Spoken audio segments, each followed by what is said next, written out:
Good evening, everyone. I'd like to call the 157th session of 11th Council to order at 6:04.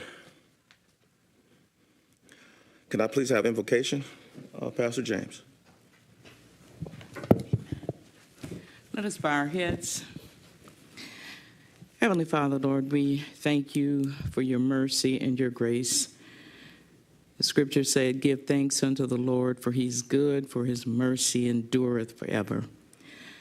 And even in the midst of our pain and grief on this evening, Father, we realize that your mercy, that you are good, and that your mercy does endure. We ask, Father, that you would strengthen the family of our loved one, Janae, and that you would strengthen her work family on tonight, all that knew her and loved her, her children, their friends and families.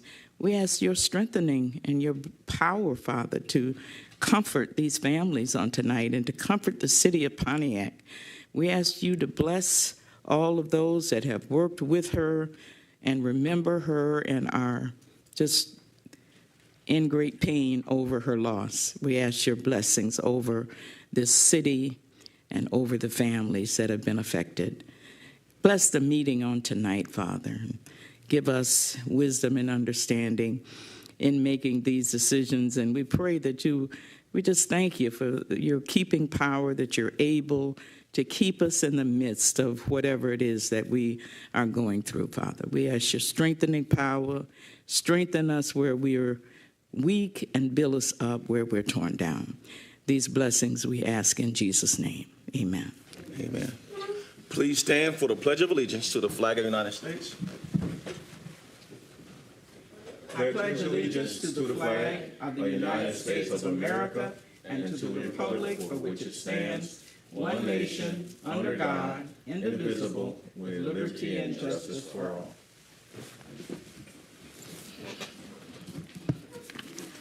Clerk Doyle, roll call, please. Carrington. Present. Goodman. Here. James. Here. McGinnis. Nicholson.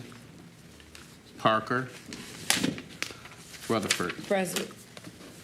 Mr. President, you have a quorum. Thank you, Clerk Doyle. Councilman McGinnis and Councilman Parker are planning to attend this meeting, so I won't do authorization to excuse them from this meeting. Next on the agenda, emphasizing city charter language on council member absence from meeting.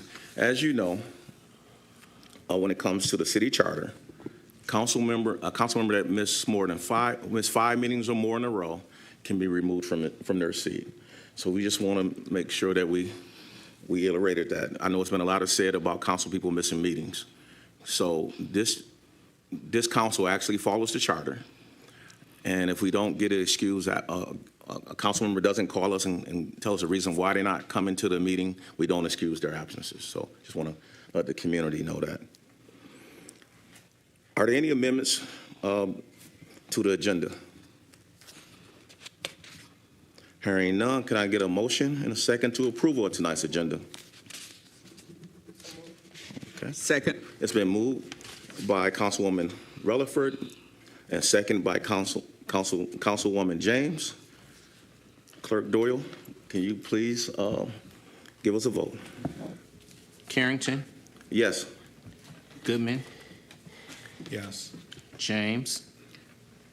Here. Or yes. Excuse me. Rutherford. Yes. 4 yeas, no nays. Thank you. That motion passes. At this time, can I get a motion and a second for approval of the consent agenda? So moved. Support. Thank you. So what we have in the consent agenda is A, resolution correcting city council minutes for June the 25th, 2024. B, resolution correcting city council special meeting minutes for June the 28th, 2024. C, city council meeting minutes from July the 9th, 2024, including the closed session minutes. D, city council personnel and finance and personnel subcommittee meetings of July 11th, 2024. E, resolution recognizing July as Park and Recreation Month in the city of Pontiac. F, resolution requesting again from the administration written analysis of senior service program and resource between the city senior centers. And G, resolution recognizing the Gary Bernstein Community Health Clinic, a 501c3 nonprofit located in Pontiac, as a nonprofit organization for the purpose of obtaining a charitable gaming license. So it's been moved by Councilwoman Rutherford, second by Councilman Goodman, to approve the consent agenda. Clerk Doral, could you please have roll call? Goodman, Yes. James, Yes. McGinnis, Yes. Rutherford, Yes. Carrington. Yes. 5 yeas, no nays. Thank you. That motion passes. At this time, I'll turn it back over to the President McGinnis. Thank you very much. Did we excuse council members from the meeting already? We went past it, but I didn't excuse anybody because Okay. stated that they come into it. Yes, so Councilman Parker does intend on joining us this evening, but it will be some time in. So if we get done earlier, I don't want the record to reflect him not being excused since he called and let us know. So could I please have a motion to excuse Councilman Parker for Support. personal reasons? Moved by Councilman Rutherford, seconded by Pro Tem Carrington. Hearing no discussion. Roll call, Clerk Doyle, on the motion to excuse Councilman Parker for personal reasons. James, Yes. McGinnis, Yes. Rutherford, Yes, I'm sorry. Carrington, Yes. Goodman. Yes. 5 yeas, no nays. That motion carries, and Councilman Parker is excused should he not join us before the meeting concludes. On the agenda, you'll see emphasizing city charter language on council member absences from meetings. I've shared this with community members before, but I wanted to do it when we're all together. The Pontiac City Charter that is currently in effect states that no city council member can be absent for 5 consecutive meetings of regular meetings of the city council and not be excused. If their absences are unexcused, their seat becomes vacated. We raise that to say that Councilmember Nicholson, who has dealt with health challenges, has had a number of excused absences over the last year and a half, but in recent meetings, they have been unexcused absences. If I am not contacted or do not know a legitimate reason why somebody is absent from the meeting, then we would not excuse an absence. So with tonight's meeting, that is unexcused absence number 4. Should there have been a 5th and final meeting next Tuesday where an absence was unexcused, then that district council person's seat would become vacated. So I wanted to make sure that the council knew that, where we were on that. We are tracking that consistently for anyone's absences to make sure that we're complying with the city charter. But I do also want to announce that I did hear from Councilman Nicholson just a short while ago, Councilman Brent Nicholson, who is elected to represent District 2 on the Pontiac City Council for a term that began in January 2022 and that would expire in December of 2025. He has shared that he will be submitting his resignation from his seat as his obligations and health challenges will prevent him from fulfilling the conclusion and carrying out of his duties for the remainder of his term. So since that's newer information to us, we will have more updates and information for the community and this council at next week's city council meeting. The city charter and state law spells out certain deadlines and timelines that must occur for the city council to carry out its responsibility to appoint a replacement for the balance of any city council member's term should that seat become vacated. So in this instance, we will share that timeline and the opportunity for any elector, meaning any citizen who's registered to vote in District 2 to put their name forward for consideration by the City Council. But so the remaining 6 City Council members have the responsibility and the duty to appoint a replacement. Because of the time of year in terms of how many months and years are left in the council, it's already been over 50% of the term. So the council appointment, that person appointed, will serve the balance of this 4-year term. If the vacancy happened earlier, it would prompt, there would still be an appointment for the short term, but it would prompt a special election. That will not be the case in this instance because it's been more than 50% of the term that has gone by.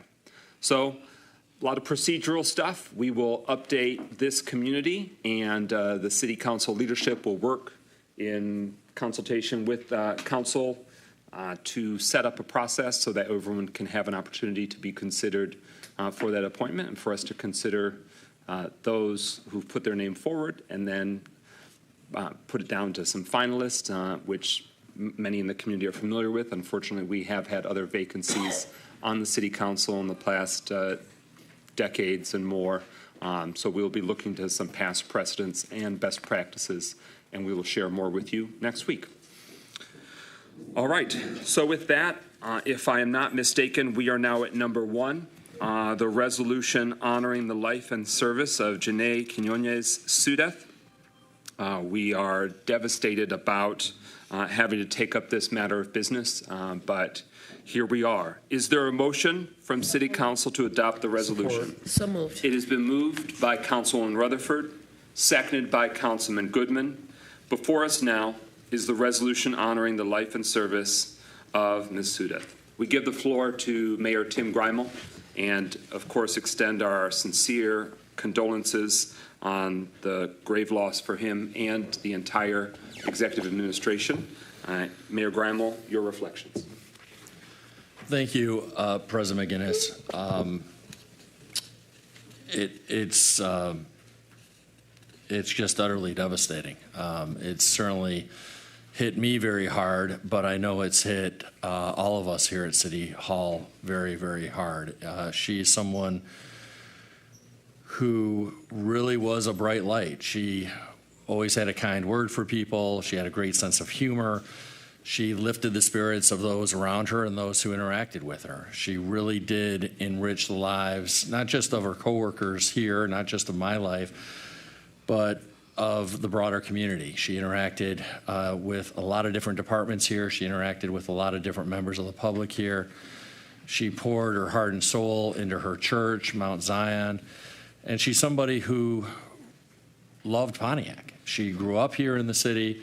Her family have, for both branches of her family, have deep roots here in the city, and words really cannot express the loss. I got to know, of course, not just her, but her children, and it's just awful and still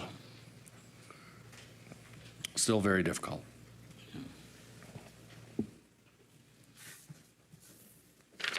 Thank you, Mayor Greimel. I will read the text of the resolution and then invite others to share their feedback. Councilman Nicholson did also express his deep remorse and loss at the extinguishing of a very bright light in the Pontiac community, and I want to share that on his behalf.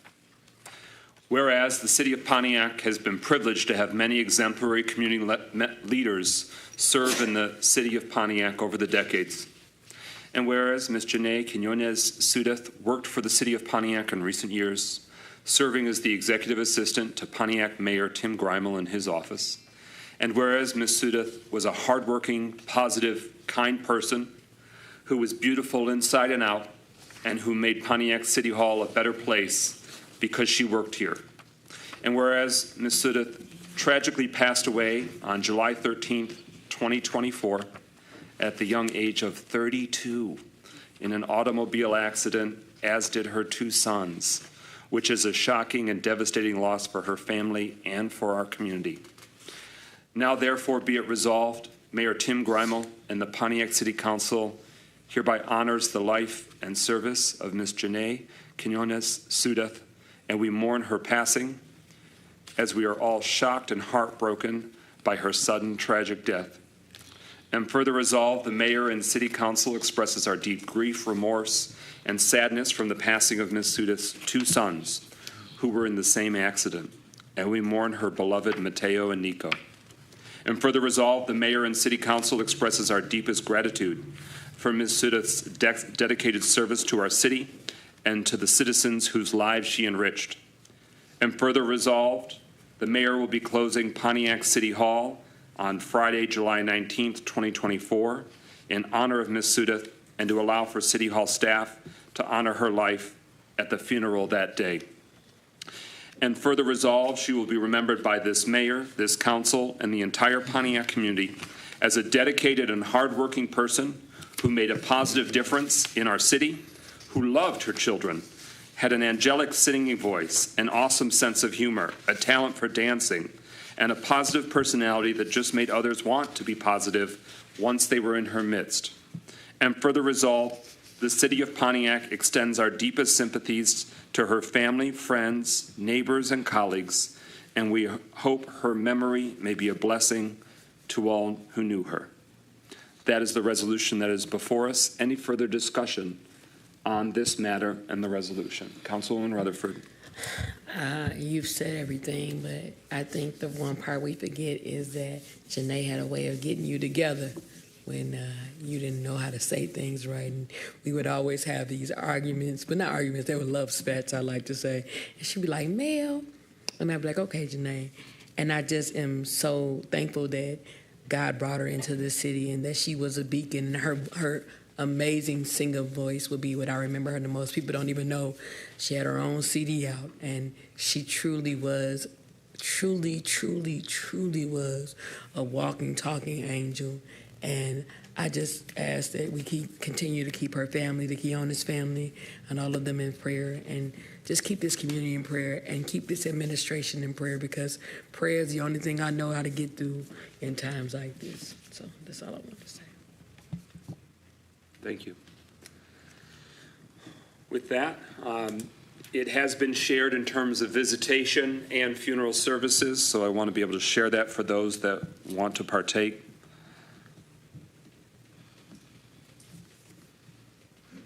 Don't want to shoot from the hip and get it wrong. The visitation. Her visitation is this Thursday, July 18th, 2024. And it's at Mount Zion Church, where she was a very active member. That's at 4900 Maybe Road in Clarkston from 4 p.m. to 8:30 p.m. Again, the visitation for Janae, Mateo, and Nico Sudith is this Thursday, the 18th, from 4 to 8:30 p.m. at Mount Zion Church. The funeral service is this Friday, July 19th, 2024, also at Mount Zion Church on Maybe Road in Clarkston. The viewing is at 10 o'clock a.m., and the service is at 11 o'clock a.m. It is, thank God, it is seldom that we have a current active city employee whose life is lost and taken. And so it's jarring, and we hope it is something that does not befall this staff, this city, anytime soon again. Is there any final discussion on the motion before us honoring the life and service of our City of Pontiac employee, Jana Sudith? Hearing none, roll call. Clerk Doyle. McGinnis, Yes. Rutherford, Yes. Carrington, Yes. Goodman, Yes. James. Yes. 5 yeas, no nays. That motion carries. The resolution is adopted, and we send our heartfelt condolences to her family, her colleagues here at City Hall, and all who knew and loved her. We now as a community join for a moment of silence in memory of Janae, Mateo, and Nico, taken far too soon.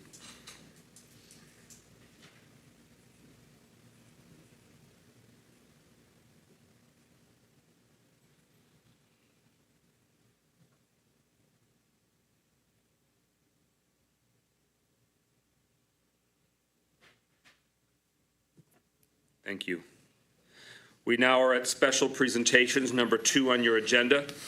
We give the floor to the mayor and deputy mayor for a latest update on American Rescue Plan Act funds utilization for the city of Pontiac. Thank you. I want to just begin by thanking staff in a number of departments who are working so diligently to move these initiatives along. You'll learn more about the specific areas of spending as well as some additional proposals from the deputy mayor. But ARPA dollars are being processed and expended by a lot of different departments. They include the Community Development Department, DPW, and Parks and Recreation. And they're funding a lot of needed, overdue priorities here in our city. I want to also emphasize that we, as we've discussed with City Council leadership, we intend to bring forward next Tuesday a proposal to hire a consulting firm that does a lot of work with ARPA dollars to make sure that we're moving these projects along in a timely way and that we're accurately reporting on all of our ARPA spending as required by federal law. And with that, I'll turn it over to Deputy Mayor Stevens to give an update and also a little bit of a roadmap in terms of where we're going from here. Thank you, Mayor. Council, I have two presentations to go through with you tonight. The first is a modification of the presentation that was done in May. So this is just an update to go through where we currently are with ARPA dollars. So just as a reminder, we had just over $37 million, and we had laid out different areas in which to spend that money. And so the money that has actually been expended to date, and all throughout this presentation, anywhere where you see yellow, that is, that category has changed from the last presentation. So since we were last together, we have expended more money on vehicles, more money on the home repair program, and we have actually expended money in the arts and culture fund. All the rest of those were dollars that had already been expended during the first time that this presentation was given. And I'll go over those extra areas where money has been spent at the end of this presentation. And so money obligated to date. Again, the yellow shows new money that has been put into POs and contracts. So we have significantly increased the amount of money that we have in DPW vehicles. So we've talked about ordering more salt trucks. So we have 6 salt trucks that are on order. That is where the bulk of that money comes from. We also have a number of pickup trucks that are on order. You see the money that is still remaining in the home repair program that has been put under contract with the builders that are doing the work on the houses. We have the money for the compliance managers, which the mayor talked about. Asset management has been put under contract. That is to have an engineering firm drive around and map all of the assets in the city. So where are all of the fire hydrants? Where are all of the roadway signs? And get that into our GIS system. The GVI contract, the gun violence intervention contract, is now in place, and we have obligated the money to pay the 2 employees who will be working in that program. The parks assessment for the restrooms has been started. We also got the engineers under contract to do the design for all of the parks. The youth architects have started their work. We got the construction manager at risk under contract to help with the architects. The mini park concept design has begun, and very shortly here we will actually get that invoice, and that'll move from obligated to spent. Same thing is true with the parking meters. So we have the contract, and in about 30 days or so, I believe we should be receiving the first meter. So we should be receiving our first invoice for those as well, moving it from obligated to actually spent, or at least some of those funds. And then we had money that was appropriated but had not yet made it to the place of being into a contract. And then we have some money that was newly brought into this category, and some changes that we are even suggesting for this category. So you see a proposed reduction of $1.975 million to be added to the rec center funding. So that was under the development projects undefined. And as those projects were undefined, we really took note and decided that it was more prudent to assign that money to a defined project as opposed to potential if comes. You see also money set aside for workforce development, and money set aside for placemaking. So we'll be, in the next slide set, I'll be talking about when those RFPs will be going out for those projects. And so altogether, you can see that between being spent, obligated, and having come before council, we've identified uses for $31.7 million, leaving just under $6 million that we've yet to identify and a defined use. So we will be coming before you shortly with these two final categories. So all along, we have had $2 million that we believed we should put towards sewer infrastructure. So we have been working with Oakland County to televise and look at our sewers, and we will be coming forward with requests to program that $2 million for actual work to fix a lot of our aging sewer infrastructure. And then again, the remainder of the money we will be asking to add that to the rec center budget. So that is where we are to date. I can pause and take questions here, or I can go into how we plan on moving this forward yet still. Unless the mayor is trying to intervene, I'd like you to complete your presentations, and then we'll engage in discussion and questions. Mayor.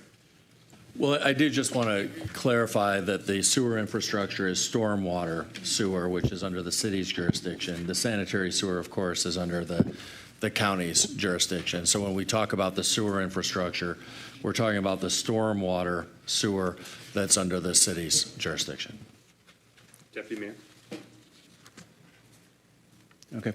And so this is how we are planning to move forward in the coming months to get the rest of the money obligated and also get it moving through the system. So for the AMPLA fund, there is $78,000 that is still in the system. That is ongoing. That will be ongoing throughout the course of the ARPA dollars, as it is a subscription service. And so we will be paying for that service through the end of 2026. And so everywhere you see ongoing, with the exception of the Pontiac home repair program, it's because those are subscription services that we will be paying for. The reason why the home repair program is listed as ongoing is because I don't have a good guesstimate as to when we will actually have expended all of those funds. The DPW vehicles, we have 924, 825, and 1225. So that is when we are expecting to receive those vehicles. And as we receive the vehicles, that's when we will actually spend down those funds. The mini parks concept design plan, we expect to receive that invoice in September.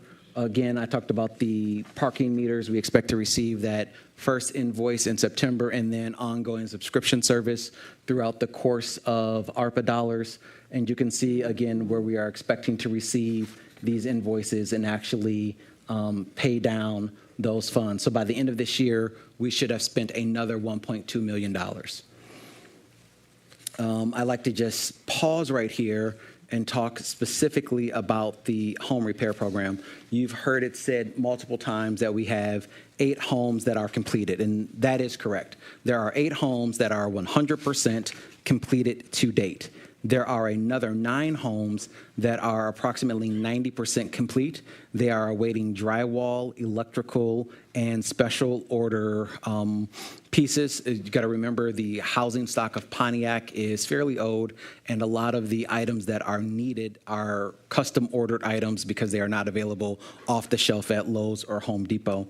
We have another 8 projects that are in 80% stage of completion, again, awaiting specifically doors, windows, and framing, custom ordered. Another 10 projects that were begun in May, they are at 50% complete. And then just this week, we started another 20 projects. We have 11 projects that have been completed, not by us, but by our partner, Habitat for Humanity. And that means that as of last Friday, we have 90 projects that were in some form of motion through this program. I did leave off two projects. One project is actually, we believe it's going to be infeasible, just the amount of work that needs to be done and the amount of funding that we have. And then we have another project where the homeowner requested us to change the items that we were working on because they moved forward with some of the other items themselves. So we moved to the second tier items that they were available for, and we now have to rebid that project. So that's how we get to 90 items that are in some form of action right now. So yes, it is true that there are 8 that are 100% complete, but it is not that there are 8 that we have only touched. Okay. So moving from the items that have come before council and getting those items into some form of contract. So again, we have the community parks other. We are suggesting that that $981,000 actually be moved down to the mini parks, the park revitalization program, because those funds are not enough to make a significant dent in what is needed to be done in the community parks. But because we came in under our budget with getting the community parks designed, we can actually make a robust difference in the neighborhood and mini parks by moving that line item. Arts and culture, we had $500,000 there. We've already spent about $5,000 of it on our music in the parks program, so we will continue spending down those dollars this year. We will get those dollars all programmed for this year, 2025, and 2026. So we will get all of those programmed under our purview by this fall. We will also get an RFP out by this fall to deal with the rest of that money, which was to help with community projects in the space of arts. The small business program, we have $650,000 in technical assistance. So those contracts have been reviewed and should be entered into no later than September. They actually should be entered into sometime in August, but by September, we should actually be delivering technical assistance services. And sometime this late fall, this late summer, early fall, we should actually be getting out the grants and loans. So the grants and loans window for application ends in August, and so in September, hopefully, we will actually be getting out the grant and loan dollars. The parking project, again, talked about the fact that we expect the first machines to arrive, and then we'll have ongoing subscription services there. And then again, workforce development and placemaking, we expect those RFPs to go out this fall to get that money put under contract, which leaves us with the money that was previously uncommitted. And I apologize for the typo at the bottom. That typo should actually have the complete amount there, the $5,985,711, completely assigned to some contract by the end of this year and actually by October. The rec center dollars, again, the largest hold up there with getting those actually assigned and under contract is that we have to have the project to a large enough point of completion and design that we can actually assign the entire project, right? We can say this is definitively a project of X million dollars. And so that concludes where we are and how we plan on getting to the point of having all of the funds committed. Thank you for your presentation. Council members, let's dive into these. If you're okay with it, let's dive in first to the first document. It's the American Rescue Plan Act, or ARPA, update, where they shared what the original plan was, money spent to date, money obligated to a date, money appropriated but not obligated to date, and spent and committed to date, proposed spending for uncommitted funds. We'll delve into that with the action plan. So, any broader questions or questions about that first of the two updates? Pro Tem Carrington? Yes, thank you, President McGinnis. Just a couple of questions. One is concerning the rec center. How much money, including ARPA funds, is allocated to the rec center? I know the last council left some as well. Okay. Order. So how much total right now does the city have for the rec center? So that's approximately $4 million.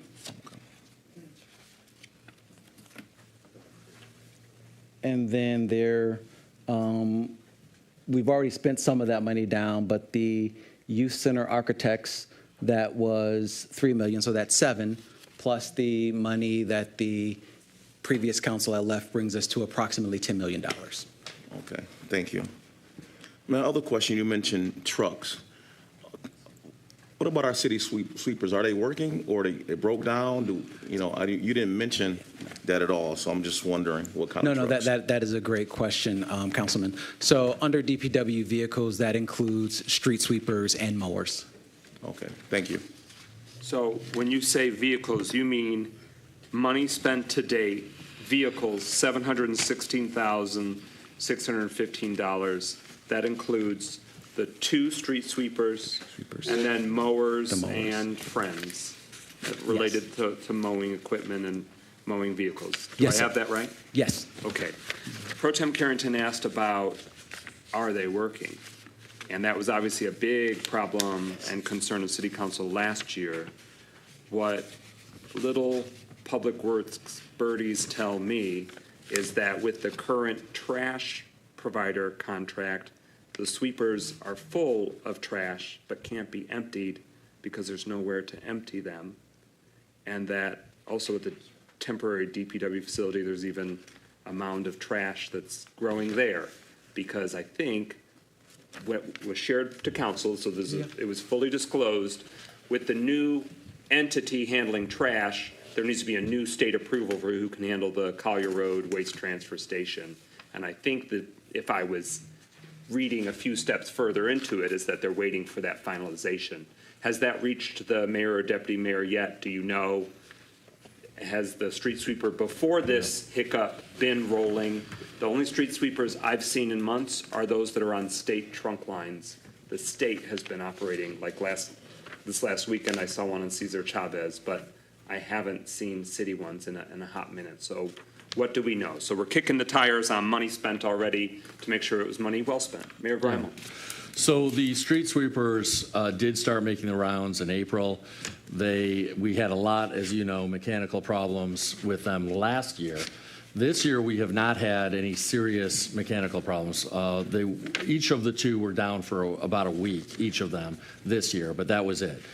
And so until the trash challenges, which really came into full about a week ago, 10 days ago, because the first week of the contract, I believe they were still mostly operating.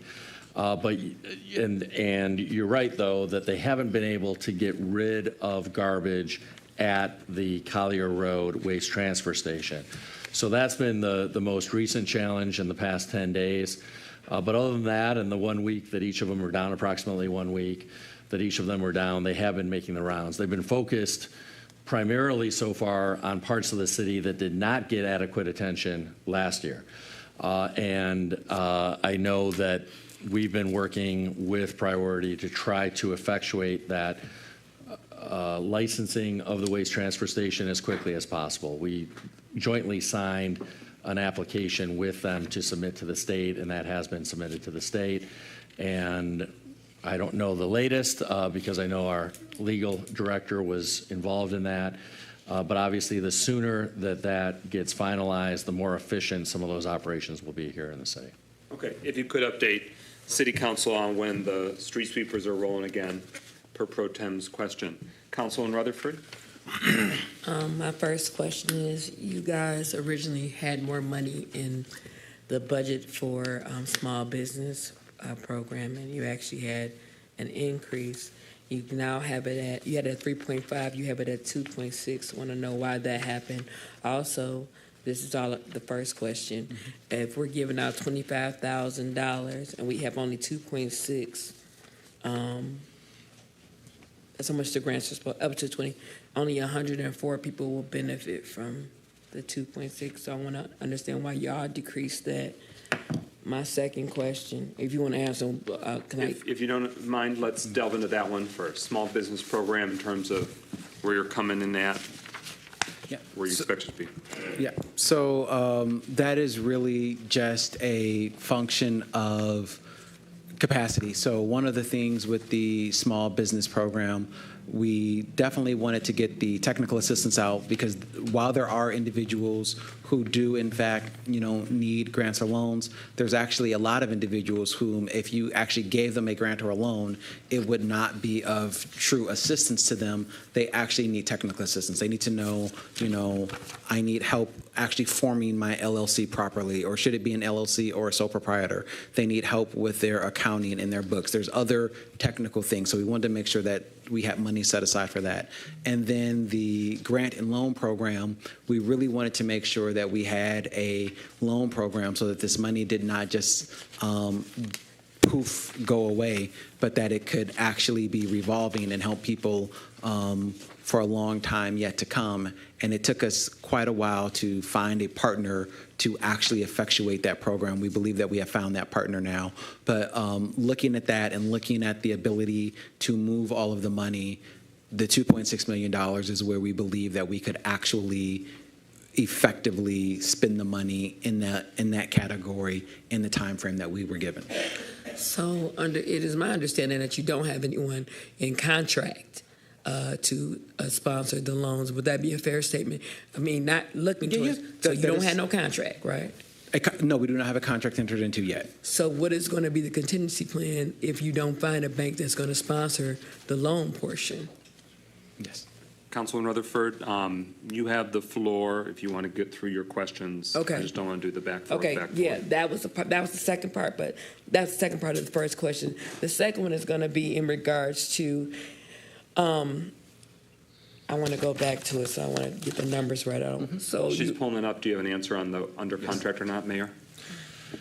Yeah, so the grant program, of course, which is for businesses here in the city that are owned by Pontiac residents, that doesn't require any kind of bank or financial institution. I know you know that, but I'm just making sure that the public understands that. So the grant program can immediately start rolling because that does not require a financial institution to administer it. In terms of the loan program, which is for Pontiac businesses that are owned by non-residents, we set this up intentionally so that they're eligible for loans but not for grants, which we try to really prioritize for businesses here owned by Pontiac residents. So for that program, the loan program for Pontiac businesses owned by non-residents, we do have a financial institution that has agreed to do it. They are not under contract yet because we need to bring that before City Council, but they have agreed to do it, and that contract is being worked out, and we anticipate bringing that probably not next Tuesday, but the following Tuesday. Okay, thank you. The other question I'm going to ask right now is in regards to the workforce development. So I want to make sure I understand this. Is the technical support for the workforce development for the $500,000? Is that a separate entity?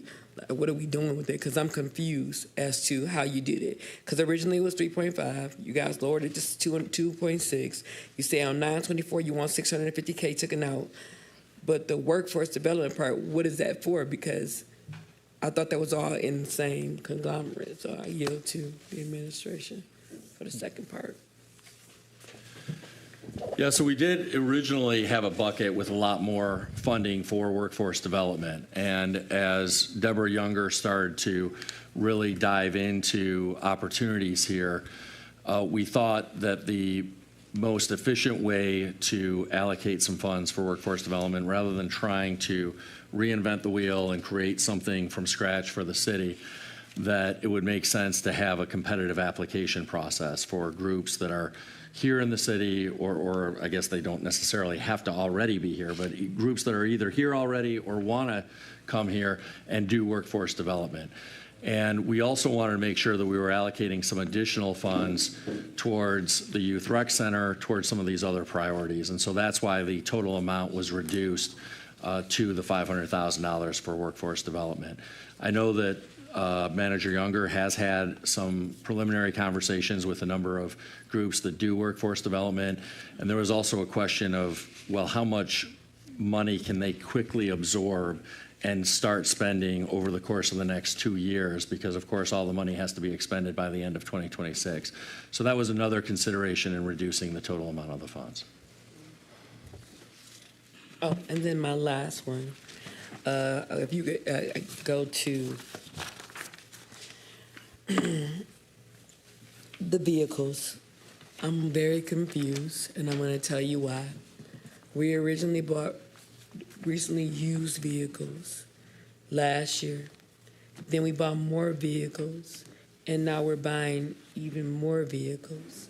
And so I'm trying to get the gist of the purpose of that. Mm-hmm. I know the snow, I'm not talking about the street sweepers, I'm talking about vehicles. Okay. I don't understand it, and my worry is that while we need equipment, and that's very true, that we are missing the mark on the youth center, we are missing the mark on home repair. And the reason why I'm bringing the home repair is because you said earlier it was 90 houses that's almost in some form of fashion, but there's almost 200 and some, actually more than 200 and some people that's on that list. So my fear is we gonna run out of money. And then the people, not the first tier, we talking about the second tier, will not be serviced. So I just need to if you could justify, not even justify, if you could clarify for me what we gonna do in that regard, and how do we justify spending so much money, not the street sweepers, on the vehicles. And then that's it. I yield to the administration. Yeah, these are, first of all, very difficult decisions because we have a lot of really pressing priorities. And in terms of the vehicles, there are a lot of needs in DPW with making sure as well that the park staff have vehicles to properly maintain the parks. The fleet of vehicles that DPW has is really old. I mean, those vehicles are over 10 years old and they're falling apart. And of course, we saw some of that this past winter with a lot of vehicles being down for a prolonged period of time. We were fortunate that it was a very mild winter.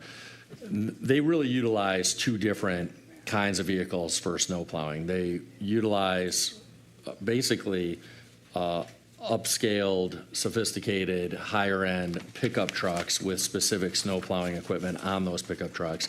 That's important because a lot of our smaller city streets need those smaller pickup trucks to be able to maneuver and properly plow snow. But they also utilize the really big, I'll call them dump trucks for lack of a better word, where the salt sits in the giant dump truck bed. And those trucks obviously are very expensive. They're very old. And so a lot of the money that the deputy mayor identified is to replace those, because we've really got to start that process imminently, because it's going to take a while for those trucks to come online. So we agree that the home repair program and the youth rec center are urgent priorities, but obviously so is making sure that DPW has the equipment they need to adequately service the streets. To answer your question about the home repair program, because you're right, we have a lot of need out there for those funds. And we've already essentially taken in a total of 232 people on the list. And we are actively raising funds from other sources. So a bank, for example, has agreed to contribute 6 figures towards that cause. We just had another conversation with a financial institution today to explore them contributing to the cause.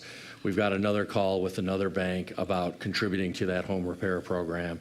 And we're also beginning to reach out to the foundation community as well to contribute to that program. So there is almost an unlimited need in the community for that home repair program. Even though we've limited it with some income eligibility guidelines, there is just an enormous need out there because most of our housing stock is quite old.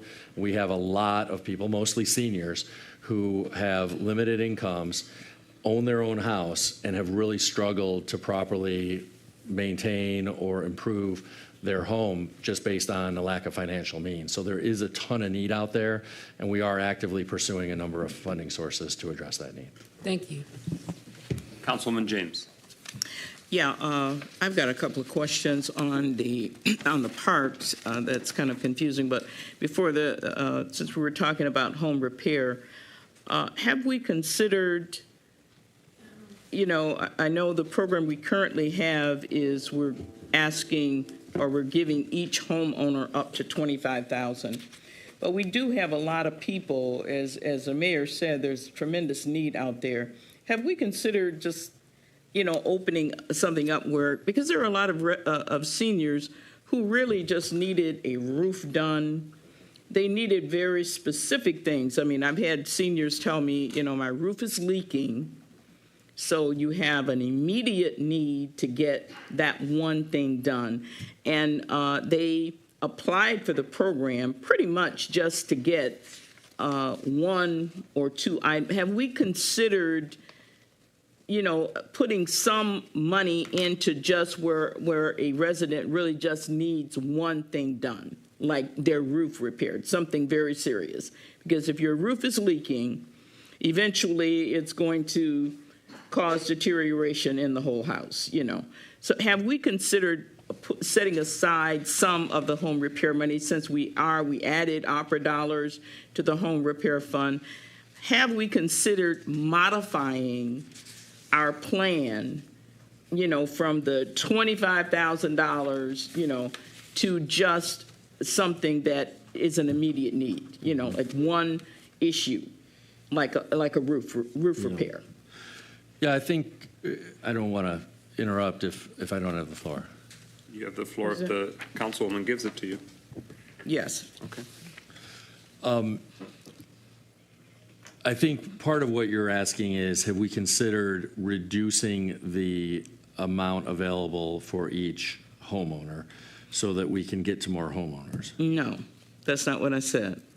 I don't want to mess with the program you have. Okay. But I'm saying, have you considered, because you are adding monies to the pot, you added the 300, I believe, and 81,000 from the, not ARPA, but the CDBG funds to home repair. So we're adding to that pot, and have we considered a separate where you would just take individual, like if a homeowner just had a roofing issue, if their roof is leaking or if their roof is in serious misrepair, that particular would only cover the roof. It would only cover that one thing. Well, we could do that. I think that the challenge is there's so much real need out there for at least 25,000 or more. We have, some of these situations are heartbreaking that people are faced with, where they don't have not just a roof, but they may not have properly functioning indoor plumbing at all.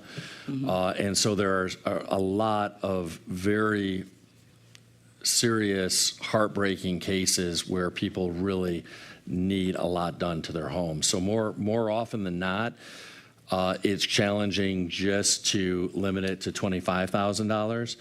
And we're having, as we just discussed, we're trying to bring as many resources to bear to get through the list that we have with the $25,000 program, that if we were to start a new additional program that was more limited in scope, it would spread those dollars more thinly. So we agree with you that we don't want to compromise the existing program. We want to make sure that we make good on that $25,000 a commitment and pledge to people who have signed up for the program. But we only have so many dollars, and if we do an additional program in addition to that, it'll make it harder to fulfill that pledge of the $25,000. Okay, I'm just saying that, I think we're just having one plan probably in hindsight, was not the best idea, that we could have had more variability there to cover more situations. The question I have on the parks, in your first presentation, it's showing community park engineering design, $944,000. And then you have on the next page, under money appropriated but not obligated to date, community park other, and that's $981,300. What is the community park other? Because I think you said you were going to, they wanted to put that into the park revitalization. Yeah. So as you pointed out, there's community park other. And there is community park engineering design. Together, that's approximately $2 million. Some money was already spent on other things, but that's approximately $2 million that was set aside for the conceptual and engineering design for the community parks. So with that $945,000, we're going to be able to complete the entirety of the conceptual and engineering designs for the community parks, which leaves the $981,300 still in community parks that we call community parks other. And it's going to be our suggestion that that money be added to the neighborhood and mini parks so that you can actually have a more robust development of your neighborhood and mini parks, because $1 million spread out across your community parks is not going to go very far in the actual building of new park infrastructure. Okay, but it kind of sounded like, so there will, how much of this money, you have the $3,882,000, is that for all of the? Neighborhood and minis. The neighborhood and mini, that doesn't include community parks? No. Not design now, I'm talking about changes in the community parks. Correct. There was only $2 million ever assigned to community parks, and we were able to get the community parks total design for $945,000. We did last year spend some money in community parks by redoing the ball field at Bodette and some other minor things that we did in the community parks. But as far as large dollars for community parks, there would only be the $981,000. And again, we thought that that is not enough money to make substantial changes. So our suggestion is to take that money and add it to the neighborhood and mini parks so that you get the most robust development of those parks. What you're saying is that there will be no work done on the community parks. That's really what you're saying. With ARPA dollars, correct. With ARPA dollars. And, we don't have anything else budgeted, so there will be no upgrades to community parks. And that's a problem. That's a real problem, because I think there's some things. We did the ball field at Bodette. We have paid for, they're in the process of assessing the bathrooms in the community parks. The bathroom at Bodette Park is there. It needs major upgrade and overhaul. That bathroom can get done, as well as you have the building at Murphy Park. The city should look at what we can do to put these assets back in the hands of our residents. We have a major park in our city, one of the most popular, Bodette Park, that the bathrooms are not usable. Yeah. And so if and we're saying that we're not going to spend $1 upgrading our community parks, not acceptable. Yeah. Not acceptable. I'd like to see, I do not see that money being put into the other bucket, because I think the bathrooms at Bodette, the bathrooms at Murphy, or in fact, that building needs to be opened up so that residents can book that building to be able to use. Here's a building that hasn't been able to be reserved by any resident in Pontiac for 20, 30 years. And now we've got these ARPA dollars, and we're not going to make anything happen for our community parks? Not acceptable. Mayor Grimo. Yeah, I think, first of all, I agree with what you're saying, Councilwoman. I think there's been some internal miscommunication on our end, because we have specifically talked with our Parks and Recreation Director about utilizing these additional community park dollars, ARPA dollars, for the bathrooms specifically in the community parks.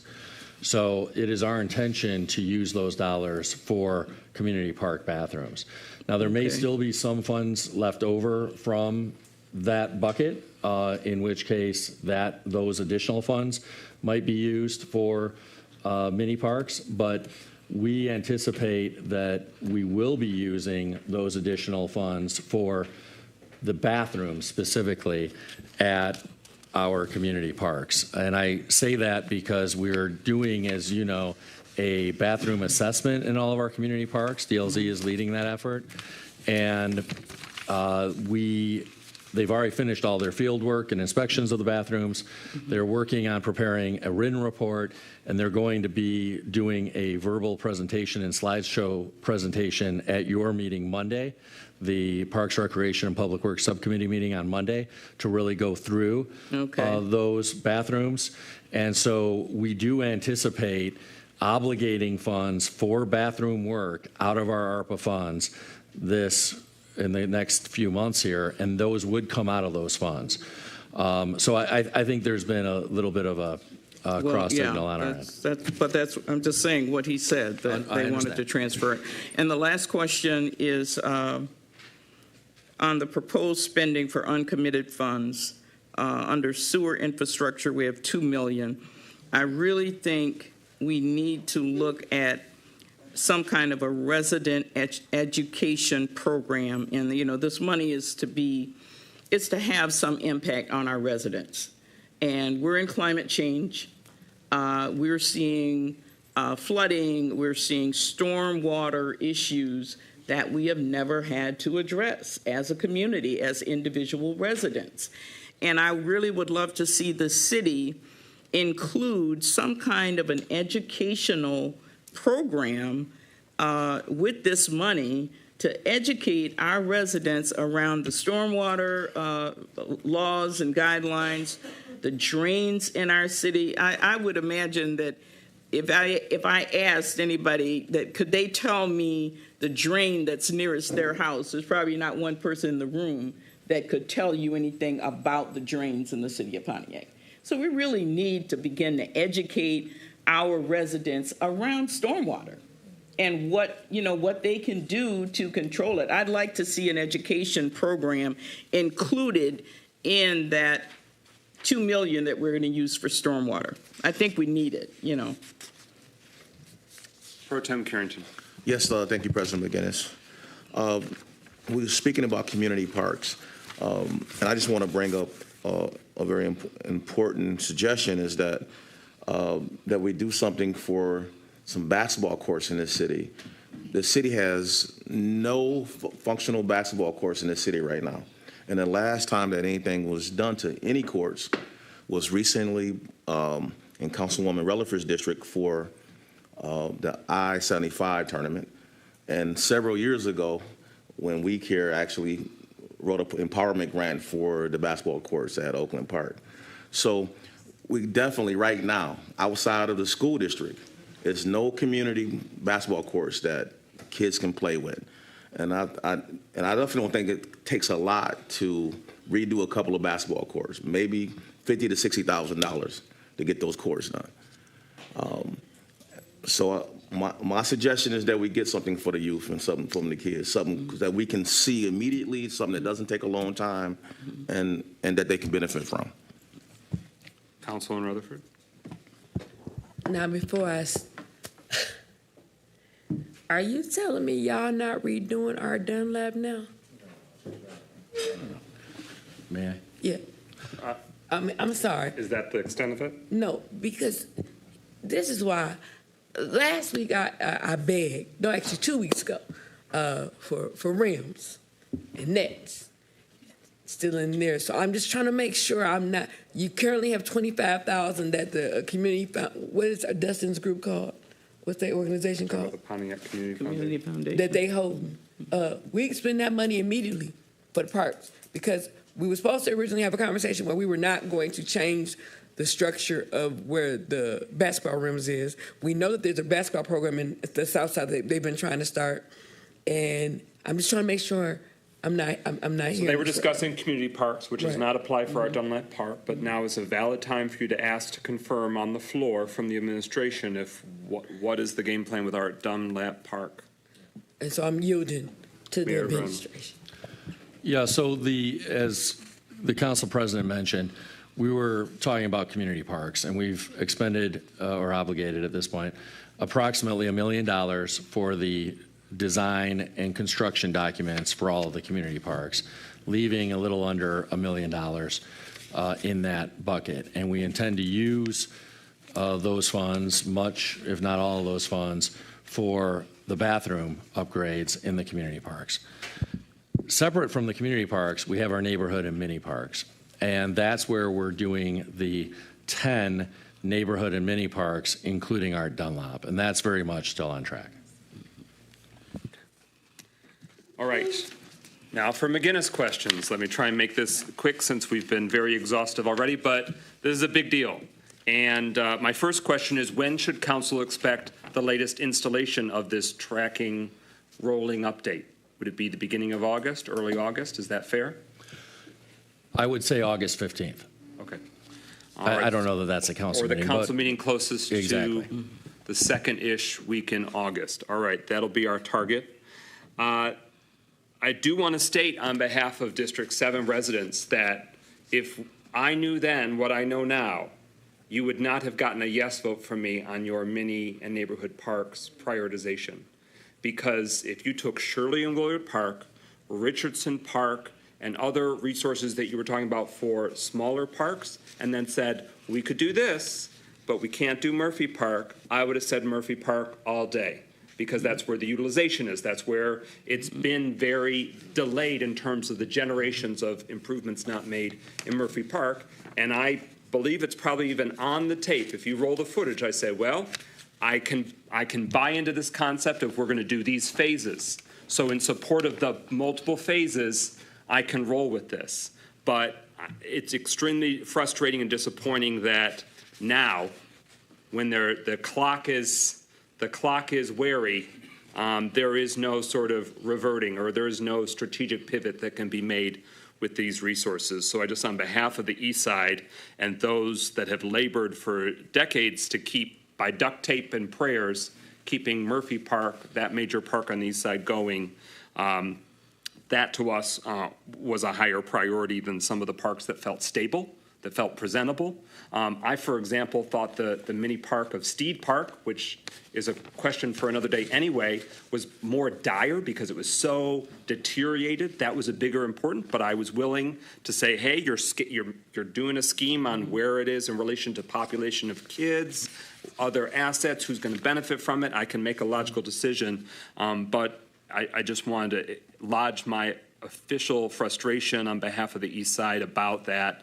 On the Murphy Park left out in the cold. So that means that these ARPA funds, when it comes to planning for Murphy Park, we are eager and ready to dive into that. So please, again, communicate to us residents when that's happening. So if you could, Deputy Mayor, update this presentation with your action plan and provide the correct summary totals, because from what I see, each page subtotal is off. So if you can run the numbers and make sure that that is correct, so I'm looking at the right amount. But so, yes, Deputy Mayor. So when you say that the totals are off, the spent by, obligated by, that's not going to be that total number. That is just saying of that number that is there, we expect to have another, so on the spent by category, we expect to have another $1.2 million spent by the end of this year. That by far is not all of the money that is in that category. Okay, so we cleared the obligation hurdle at the end of this calendar year, and you're just saying the tracking of the expending. All right, I can work with that. The money spent to date, that is what it is. But outside of the revenue loss, that's basically 1.4 million. 1.4 million has been spent to date beyond the revenue loss, which brings it to 11.4 million. So money obligated to date, just under 11 million. And the highlighted yellow, is this new funds obligated since your last presentation? Correct. Okay, thank you. Money appropriated but not obligated to date. So this is a crucial part. Between now and December, end of December, right now about $9.5 million that has to be obligated. The council has approved the broad parameters, or at least in the past, has said that we're comfortable with these broad categories, but it has to be obligated specifically before the calendar year is up. So that is 9.5 million. Can you break down for us the reality of what does the sewer infrastructure under the city's domain, the $2 million, how will that be expended? How can that be obligated? Are we looking at one specific entity? Is this a big octopus of a program? What's the scoop?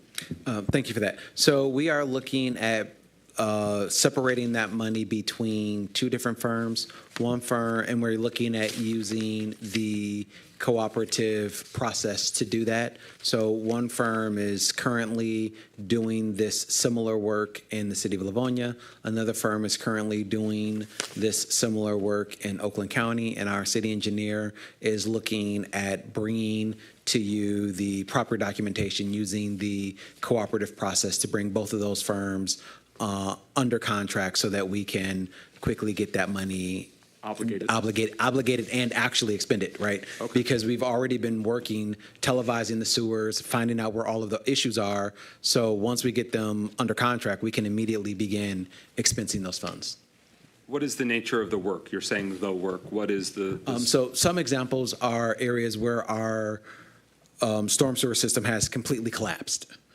Other examples are just where it is clogged and needs to actually be, for lack of a better term, snaked out, just like your drain might need to be snaked out at home. And Mayor, I'm going to yield to you now, but I'm just trying to get a sense. Are we talking about 3 projects? Are we talking about 30 projects? Are we talking about 300? In terms of how many parts of our failing infrastructure are we touching here? Because obviously one sinkhole can swallow up a lot of dough. Mayor? You made me smile with that analogy of swallowing up a lot of dough, but that's true. And it was our city engineer that really developed this dollar amount, and that was based on those most urgent needs that have already been identified. And some of that probably hinges on how one defines a project. But if one thinks about a contiguous site, and that might be a long stretch of stormwater sewer line, but it in some instances might just be one pinpoint where the stormwater sewer has collapsed. So I think she could best answer that with a substantive, meaningful answer, which is, hey, how many maybe miles of storm sewer line are we talking about? Or is it a number of different specific pinpoint locations we're talking about? But she developed that number, not shooting blind, but based on the televising of the sewer that has been happening and based on reported sewer failures, and developed this number based on a best estimate of just what the dire needs are out there. This is not going to solve all of our stormwater sewer needs. We haven't, as a city, put money into the stormwater sewer in any meaningful way in decades. But this is designed to really address the most urgent needs that are causing backups in storm sewer, including oftentimes backups into the roadways that many of us have witnessed. So this is really designed to address the most urgent needs. We can have her give some additional information in how many projects or how many miles of stormwater sewer this is anticipated to address. Okay. And then rec center, you're saying just under $4 million in additional uncommitted funds being obligated for that. What's the way that it could attainably be obligated? What's the sort of, the actual way that satisfies the federal government's requirements? So right now we have a construction management at-risk firm that is doing the pre-construction work in partnership with the architectural firm. Looking at about $21,000, correct? That's right. Okay. Yeah, for a very modest amount of money, all things considered. Once the architectural firm, and by that I'm speaking more largely of the design team, so it includes their engineering partners, once they have a adequate amount of the design and construction documents done, it doesn't have to be all of them, but once they have enough done that people can actually start putting in bids on doing components of the actual construction, we will be hiring and propose, we haven't selected a firm yet, but we'll be proposing a firm to do the construction manager at risk work for the actual construction phase as opposed to just the pre-construction phase. It was always our intent that it probably will make the most sense to have the same firm that's doing the pre-construction phase also do the construction phase for the construction manager at risk. But we don't know that for certain. We want to see how the construction manager at risk firm performs during the pre-construction phase. Once we hire them for the construction phase, we can then obligate through our contract with them the remaining youth recreation ARPA dollars, because they're going to be acting in effect as the general contractor that is hiring the subcontractors. I think the city council in this community is very eager to know explicitly the breakdown in sources of funding, but the overall total, and we understand that there's some finalization happening, but I don't know if 2 weeks is realistic in which you can provide to city council, even if you don't have it ready for a full glossy presentation, but brass tacks, share with the council and the community what's the price tag that we're looking at, because this presentation shares some different slivers of youth recreation center project funding, and I'd like to know where it fits in the larger picture, because we're going to be asked to be making some really critical strategic funding decisions in probably weeks to come, maybe months to come, and I want to know where it fits in that larger vision. Yeah. Mayor. The design team has indicated, and this is fresh off the press, that they anticipate having 2 concept designs, which are basic designs for the Youth Rec Center for further discussion and ultimately a decision collectively, because this is something that will have to be made by City Council. They anticipate having those 2 renditions of 2 different courses of action done by roughly the end of this month, so about July 31st. And at that point, we will, and one's going to be a much higher price tag than the other. They're going to give us 2 options based on what we think is a realistic budget. And based on what the community has shared through the That's exactly right. So they've been incorporating all of that. The community will still have an opportunity to weigh in August as well. After these 2 more detailed renditions have been prepared, we want to bounce those off of the community as well. But at that point, we will have at least a rough budget estimate for each of those 2 renderings of what the Youth Rec Center might look like. We'll be engaging more with the community, as I said, in August, but we'll then be able to have that conversation with council about, hey, these are the 2 price tags, and we've got to really choose between the 2. Thank you. Councilwoman James? Yeah, and I just wanted to mention that I had requested from Deputy Mayor that we put together like a spreadsheet of the question that Councilman Carrington asked about how much money we actually have allocated for the rec center. We don't have any one document that actually lists those funds out. I believe the money that the previous council put in. The last time I saw that money has grown to, I believe it's about $3,700,000 now. So I would like to see, as chair of the Parks and Recreation Subcommittee, a list of all of the allocated funds for the rec center. And I'd also even like to see any grant monies that we have requested, even if they have not come in. I would like to see all of the grant requests that we have out for the rec center, because we need to have a running picture of where we are. That's all. I mean, we need to know where we are with respect to the rec center. So can I get that document that I've asked for? Okay. All right, so council will be following up on those broader questions, so that way we can share it with all of council and with the community when you have it in a form that can be shared. Any final questions? All right, I'm going to end with this note. Especially in the category of appropriated to obligated, this is the crucial section. Before the end of this year, it has to be obligated, of course, as does the remaining uncommitted approximately $6 million. But you're mentioning RFP, RFP, RFP, RFP, various different, pathways here. There are dates and ticking clocks that involve every one of these. And if we go back to what we've been doing so far with ARPA funding, some of those have stretched on for years. So I am very wary of expecting something that has been so drawn out to all of a sudden be moving at a steady, really efficient clip. So I'm looking to see the proof in the pudding as the calendar keeps going on ever so quickly. But I think it's a testament. We asked about some of these park strategic questions and youth recreation center questions. There were 2 years when there was no Parks and Recreation director. And that has really hampered sort of moving these balls down the field. We do now, but that is a lot of very precious and valuable time was lost. We know that there's other gaps in the team.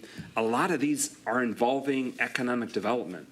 And I'm still extremely impatient about where is the support team and staff to allow economic development to pull off these many major projects.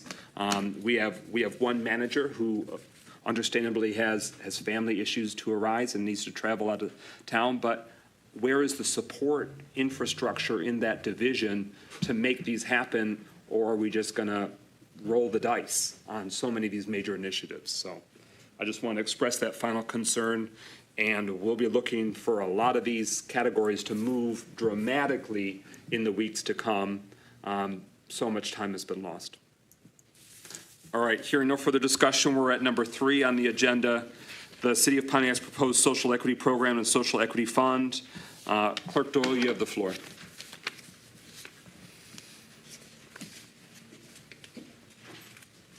Thank you, Mr. President. We presented a form of this presentation to your subcommittee at the beginning of the month, the Economic Planning and Housing subcommittee. So based upon the feedback that we received from the subcommittee, we have modified the proposed program, but this is a presentation on the City of Pontiac Social Equity Program and Social Equity Fund. So that's good. Okay. So I think it's first to explain what's the difference between a social equity program and the social equity fund.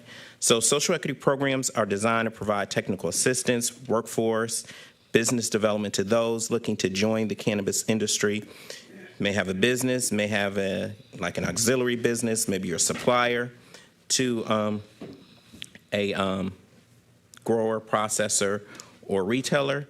The social equity funds are donations that will be used to create programs to promote social equity, criminal justice advocacy, support youth, and individuals who have been negatively impacted by the war on drugs. Why do we need a social equity program? Ordinance 2424, which was you approved last year and that was adopted by the voters in February, actually requires it. In order to qualify as a social equity qualified business, a business must meet the criteria established by the state of Michigan or the city of Pontiac. What is a social equity qualified business? So directly in Ordinance 2424, to qualify, you must meet the criteria of the state of Michigan. So either you have residency in a disproportionately impacted community for at least the last 5 cumulative years, a misdemeanor conviction related to marijuana, a felony conviction related to marijuana, registration as a primary caregiver under the Michigan Medical Marijuana Act for at least 2 years of the last 5 years. And then the city of Pontiac have to demonstrate 51% or more ownership in your entity. So Ordinance 2424 actually requires all applicants, whether they are a social equity applicant or a non-social equity applicant, you have to submit a social equity plan and have social equity participation in your application. And that's not just retailers, that includes growers, processors, secure transporters, safety compliance, designated consumption lounges, micro businesses. So what is a social equity plan? A social equity plan is a plan that promotes, encourages participation and ownership in the marijuana industry by local residents that have been disproportionately impacted by marijuana prohibition enforcement, and B, positively impacts local residents. So what is social equity participation? A permittee or an applicant must make good faith efforts in hiring employees who have been negatively impacted by marijuana prohibition. The adult use recreational marijuana business should use good faith efforts to hire and retain 25% of its employees who are either low income or live in the city of Pontiac, and that's taken directly out of Ordinance 2424. So our proposed social equity program has 3 program areas: ownership and licensing, business and workforce development, and then social equity participation recognition. So as it relates to social equity ownership and licensing, we're proposing to establish a technical assistance program that will assist the social equity retailer through the life cycle of an equity license. Many things come up. We've attended, me and my staff member, Mr. Starks, have attended a lot of different conferences and convenings trying to identify best practices. So the best practices is to actually support a social equity retailer throughout the life cycle of the license. There's been so much emphasis on a license, but you need support after actually receiving the license. So then, as it relates to business and workforce development, we're proposing 2 program components: job training for low-income residents. Clearly, with marijuana coming to the city, a number of people will not either work in the marijuana industry, but have been disproportionately impacted by the prohibition on marijuana. So we're proposing some job training, teaching basic skills, teaching how to interview and offer on-the-job training. I should go back. And then to qualify, you must be, 18 years of age and a resident of Pontiac. Then we're proposing for job training for small business development and residents interested in the cannabis industry, actually a cannabis training school where you could actually learn skills needed to work in a cannabis business, or to help you start like maybe a marketing business or a different type of supplier. Maybe you have a janitorial service or any other kind of services that these businesses will need. And then as it relates to the 3rd program area, social equity participation recognition. So as stated previously, Ordinance 2424 requires marijuana businesses to use good faith efforts to hire and retain 25% of its employees who are low income and live in the city of Pontiac. So the clerk's office will establish a recognition program so the community is aware of the cannabis businesses that exceed, meet, or fall below the social equity participation goals. The state of Michigan has a social equity recognition program. They do it by, I think it's like gold, silver, and bronze. we just simply went like a grade A. You actually retains higher than the 25% threshold. B, you retain the 25% threshold. And then C, you actually have fallen short than the 25% threshold. So what is the social equity program budget? So in the budget that your honorable body adopted last month, there's $50,000 in the city clerk's marijuana regulations division budget to support the social equity program. So how will the social equity program be implemented? So you see the program areas, the particular service that we're offering in the beginning, and then who is responsible. So we're going to, in a sense, start small, and then as we move forward, we can expand the program and so forth like that. So initially, for social equity ownership and licensing, we will be offering application technical assistance for any social equity, any person who wants to apply for a social equity retailer license. And the clerk's office will be responsible for that. As it relates to business and workforce development, low-income job training, we're proposing the city issue a RFP for a vendor to do job training, and then a RFP for a vendor to run the cannabis training school for those interested in the cannabis industry. And the social equity participation awareness program, that will be ran by the clerk's office as well, too. So I talked about the social equity program. So the social equity fund is different. In the ordinance, all applicants are required to do some kind of philanthropic or community improvement investment. So the social equity fund is one way that they can do that. They're not required to contribute to the social equity fund, but that may be one way that they could possibly meet their obligation. So the mission of the Social Equity Fund, which is in the ordinance, is to promote social equity in Pontiac, criminal justice advocacy, supporting youth have been negatively impacted by the war on drugs related to the prohibition of marijuana, community education, and outreach on adult use marijuana. So some of the programs that the fund will support would be like reentry restorative justice programs, adult use cannabis education forums, cannabis use youth prevention programs, and after-school programs.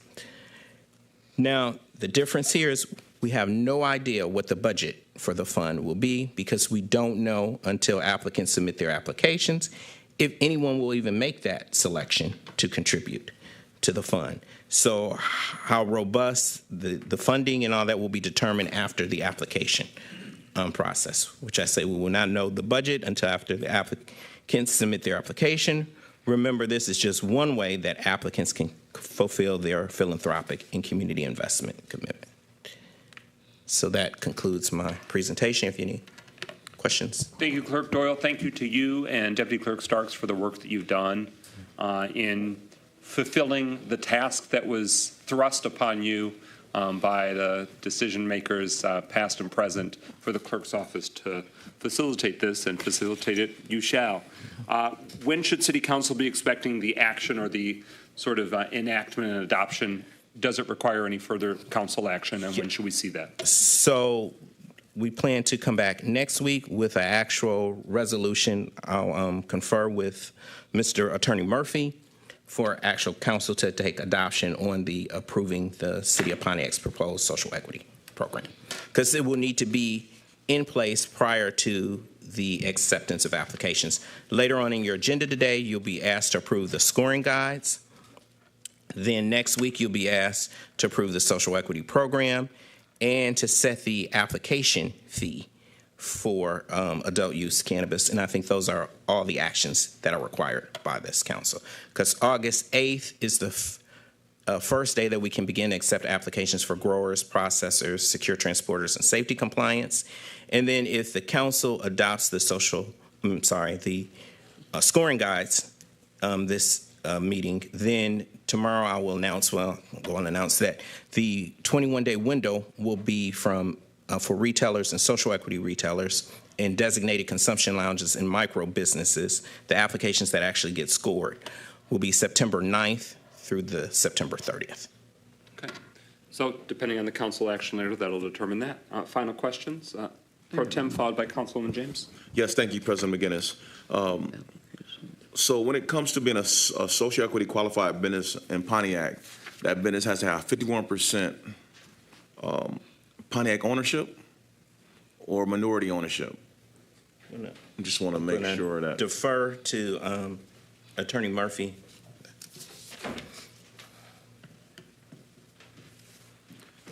So the state program under the state statute talks about living in a disproportionately impacted community, having a misdemeanor or felony conviction relating to marijuana, or being a primary caregiver for 2 of the prior 5 years. And then the Pontiac overlay from our ordinance requires that 51% ownership by a social equity qualified applicant. Okay. All right, thank you. That answered that. Very good. Councilwoman James? My question was on the job training for low-income residents. You said that, Clerk Doyle, that the clerk's office would be in charge of that. Are you going to require the applicants to submit annual reports as to their employee status? How are you going to go about in? So through the chair, actually, we're proposing that actually be handled by a vendor so that the city would actually issue an RFP. The clerk's office does not have the capacity to implement a job training program. No, I don't mean the job training. I mean the last one. The tracking. Where you're going to determine who's A, B, or C, Oh, who's the over participation. 25% Pontiac, low-income Pontiac residents. It's going to be monitored by the clerk's office. So my question is, will your office require marijuana applicants to annually report out on their employee status? Yes, that's actually required by the ordinance. Okay. So with medical, although medical technically really didn't get off the ground, in the clerk's office, we did what were called profiles on all the people that were selected, who were given conditional approvals, what their community benefit pledges were to the city. So they did not, based on state law, they did not have to share that information to the public, but we asked them if they would, and if they were willing to share that information with the public. We put that in a profile so where the community would know exactly what their particular commitments to the community would be. I think it's very important that the community is aware if these businesses are fulfilling their commitments that they've made to the city. So, and as a part of the renewal of their application, that's one of the things that they will be evaluated on. Because the permit is only good for 1 year. So every year, they'll basically come up for renewal. So there is an ongoing monitoring process, if that answers your question. Yeah, I think it does. Any further discussion? Thank you very much for the presentation. Let's move along and see if we can make up for lost time. We are now at recognition of elected officials. Are there any current elected officials wishing to give an update in their public office? Good evening, City Council. I would like to tell you all, I need the city and you all to make sure y'all get y'all absentee ballots out and in the mail. As your voter protection woman, the ballots has been out and they are going out, and our clerk is doing a marvelous job.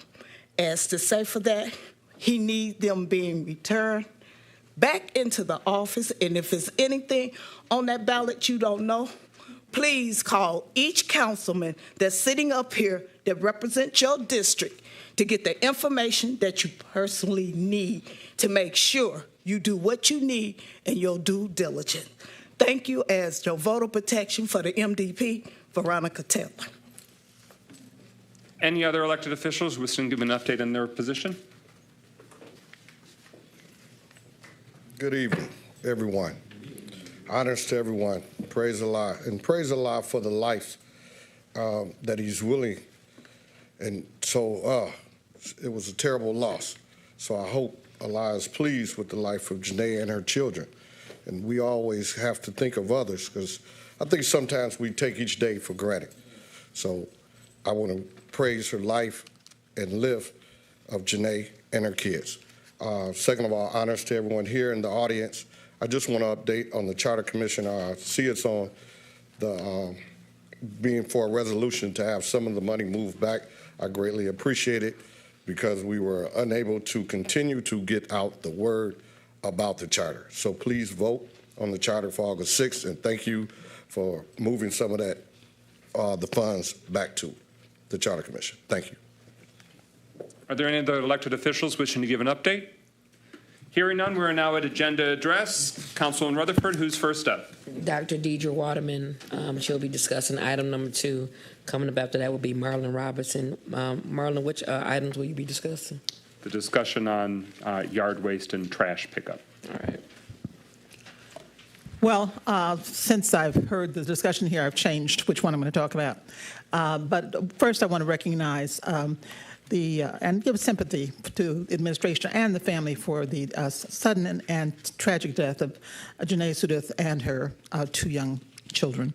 I know how hard that is for a family of administrators who depend upon someone so much. And she was a lovely lady. I didn't know her that well.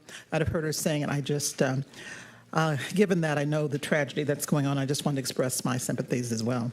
But I've heard the discussion and the special presentation about the ARPA money, which I have been waiting for weeks to have come before us.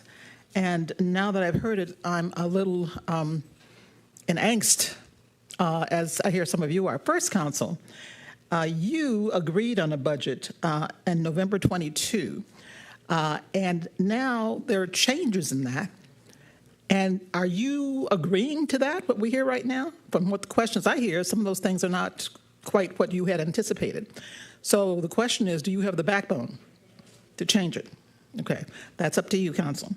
One of the things that's not there is the fact that you had expressed, some of you expressed, that you had hoped more money would go into the hands of the first benefactors, such as citizens and small businesses.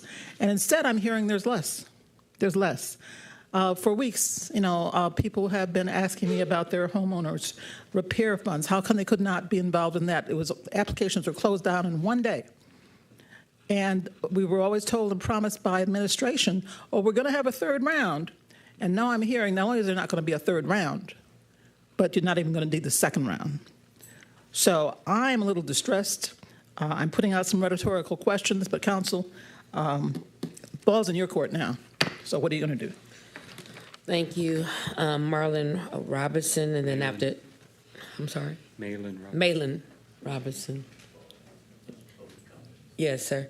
And then after. This would be the time. It's on the agenda about the trash pickup. And then after that will be Rosalind Northcross with 4, 5, and 6.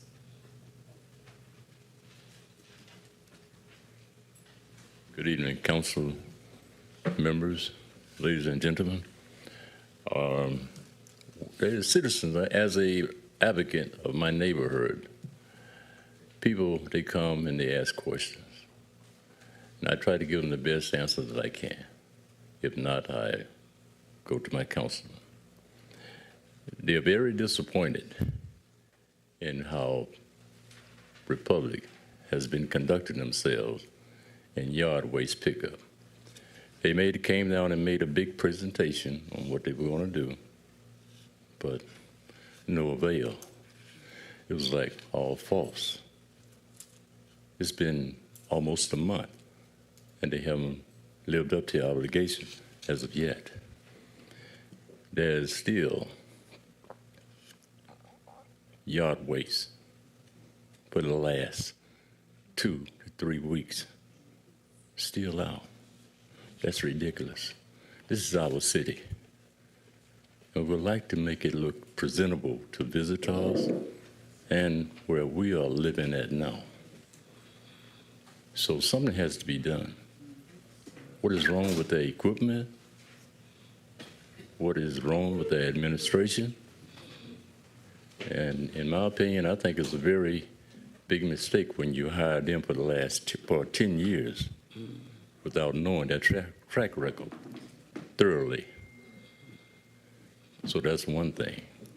So we have to do better in hiring people and facilitating things here in Pontiac, because it's not acceptable. And the citizens are very, very upset about it. In my neighborhood and other neighborhoods, even trash pickup haven't been appropriate. So I thank you. Thank you, sir. Rosalind Northcross, after that would be Carlton Jones with item 2 and 3.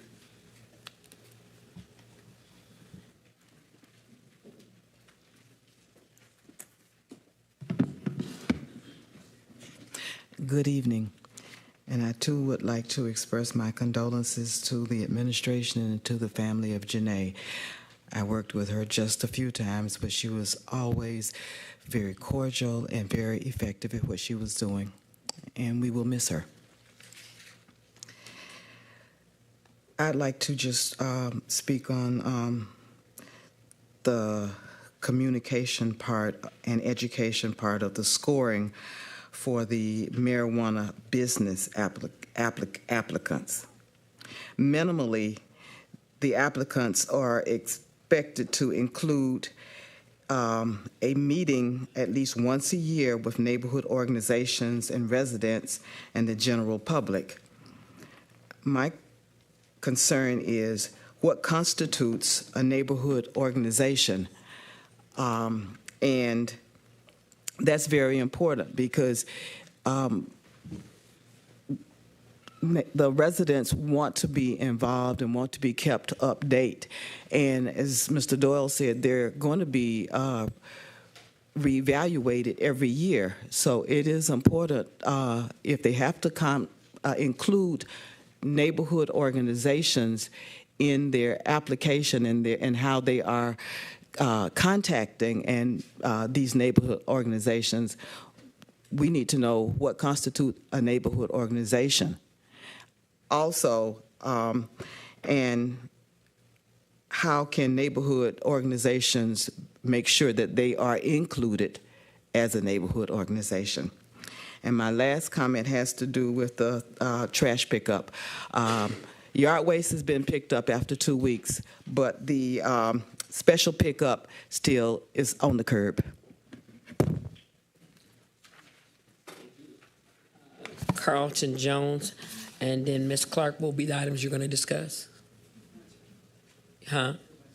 Oh, okay, thank you. Okay, I can hear. Thank you. Okay, good evening. I want to just follow up quickly, too, about the new company coming in. I've noticed in my community that we've got 3 different types of trash cans right now. It's been 3 different companies, and it looks so hodgepodge. And I go to other communities, they all got cans that look alike and have some uniformity. We need to get that cleaned up with this new company. Somehow we need to just make sure the neighborhoods got all consistent cans. When they put the cans there, the new company come in, have a consistency of the cans so we don't have this hodgepodge of cans in every neighborhood. So, but now I want to talk about a couple special presentations. One, I want everybody to take note. I commend our clerk for social equity program. That is a model that we should use. That's not just a marijuana model. That should be a model that we use and require when we giving out contract RFPs to make sure we have social equity included into every contract. There's nothing wrong with that. That right there would ensure that we getting Pontiac residents included when the people want to come here and do business in Pontiac. So take that model. I commend you, clerk, for doing it, because that's not just for marijuana. But I do want to say about the ARPA dollars. We have to understand the difference between brick and mortar and helping residents. We took $10 million to supplement the city. Now we're supplementing another $10 million in brick and mortar stuff. Those ARPA dollars were meant to help the residents directly, and if we can do more to do that, we're doing the best use of ARPA dollars. Thank you.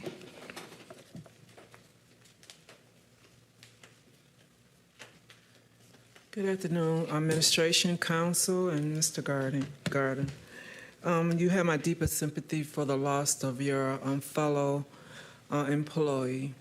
First, I do want to talk about the budget, but I want you to kind of explain to the resident. This is for the mayor. Mayor, please explain to the resident that upon your administration, the last administration explained to you that the contract with GFL was coming to an end. So with that said, you had within 2.5 years or 2 years and 7 months to address the garbage issue. Why did you wait until the last minute to even push a contract that you hadn't even heard when you had 2.5 years to address it? That's the first situation. Another question I have, and Ms. Rutherford brought it up very good, and thank you for that.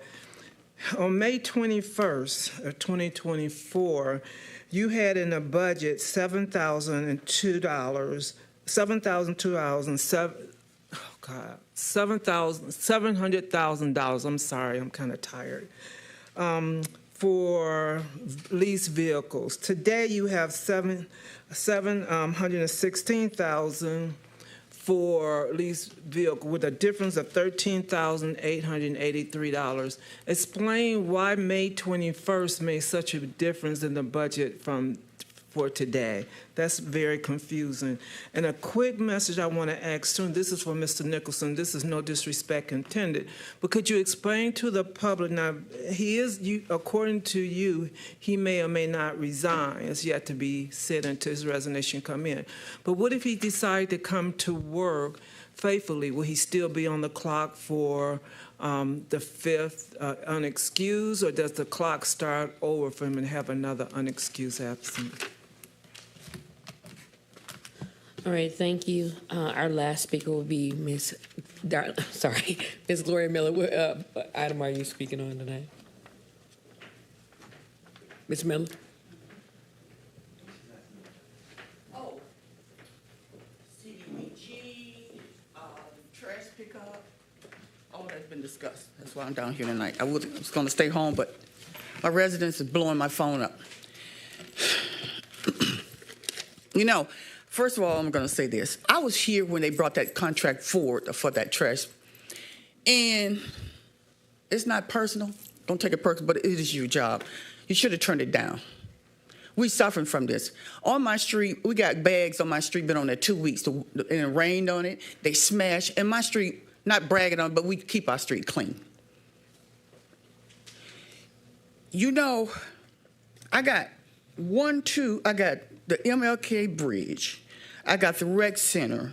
I'm talking to you, Pontiac. And I got GERS. I haven't forgotten you, GERS. And by the way, Mayor, have you submitted the documents for GERS yet? What is the status on them when you do your closing comment for me? Not one of them haven't been completed. Now, see, I can be politically incorrect. I don't have to kiss anybody. I'm a citizen. I pay taxes. I own a house here. First of all, if you guys had kept the CDBG money that Mr. Bass wanted the citizens in District 1 to keep, you could have allocated the money and you would have known where it would go, and you can give that $25,000, or you could have gave that money for the roof. That's what we used to do with the CDBG funds. You took control out of your hand and gave it to him. And now he submits it to you, and you do what he wants. And you took it out of our hands, the CDBG money. Me personally, I would have gave all the CDBG money to the resident. If you know your city, which I do, I don't brag, I know the concerns here. I would have gave all that money to home repair. Give the people something they can feel. Right now, they're filling this garbage cans. You guys don't do something, there's going to be a protest out in front of City Hall. This is a tragedy. Our city look like mud. I rode around today just documenting, calling people in certain districts. Trash here, bags left there. Who does this? I'm like, Ms. Waterman, you guys got to start thinking for yourself. The mayor is playing y'all. And per Councilman Rutherford, that's the conclusion of agenda address requests? That is correct. All right, we are at number 4 on the agenda, ordinance amendment. Is there a motion to approve the resolution for the first reading? Moved by Carrington. Is there a second? Second. It's been moved by Pro Tem Carrington, second by Councilman James. This is the resolution to approve the first reading to amend Chapter 122, Article 3, Sections 122 through 78 of the Municipal Code, Section 122-78 of the Municipal Code to change the penalties for subsequent offenses related to grass height, noxious weeds, and rank vegetation. Administration, you have the floor. Thank you very much, President McGinnis. We've had a very serious challenge, as I think Council understands, and the public, especially this year, perhaps because there was such a mild winter, with keeping up with grass violations. The grass has been too high, too frequently on too many properties. And we believe that an important way to try to address that, especially looking forward to the next spring, is to have a higher fine for those who are in violation. We believe that too many folks, and I think this is probably most common with vacant lots, typically owned by outsiders who don't live here in the city, that they figure, well, so what if I get hit with a $100 fine, or maybe in some cases even a $250 fine? That, hey, this way the city ends up going out and administratively hiring the mowing contractor for me. I don't have to deal with it. Sure, I pay more, but the city ends up taking that off my plate. So we want to make sure that people have a real financial incentive not to get hit by the fines. I'm going to turn it over to our code enforcement manager, Jack McIntyre, who can talk in greater detail about this proposal. He also, I want to invite you, Manager McIntyre, to talk about how many grass violations you and your team have issued this season, so since April of this year, because I know it's a really high number, and I think it's important for members of the public to know just how hard you and your team are working on this. But unfortunately, it seems that no matter how many violations you write, no matter how many fines are issued, and I realize those are two different things because you give people an initial notice before issuing fines, that people are still out there not properly taking care of their properties. Well, that's right. Good evening, Council, Mayor. So we started grass season officially on May 1st. We first sent a notice out in the newspaper reminding folks of the grass ordinance and the requirements to keep grass below 8 inches. We even proactively took last year's grass list and we studied it, and we made sure that all the folks within their districts, the code inspectors in their districts, knew ahead of time what problematic properties were from last year so that we could make sure we jumped on those and reviewed those.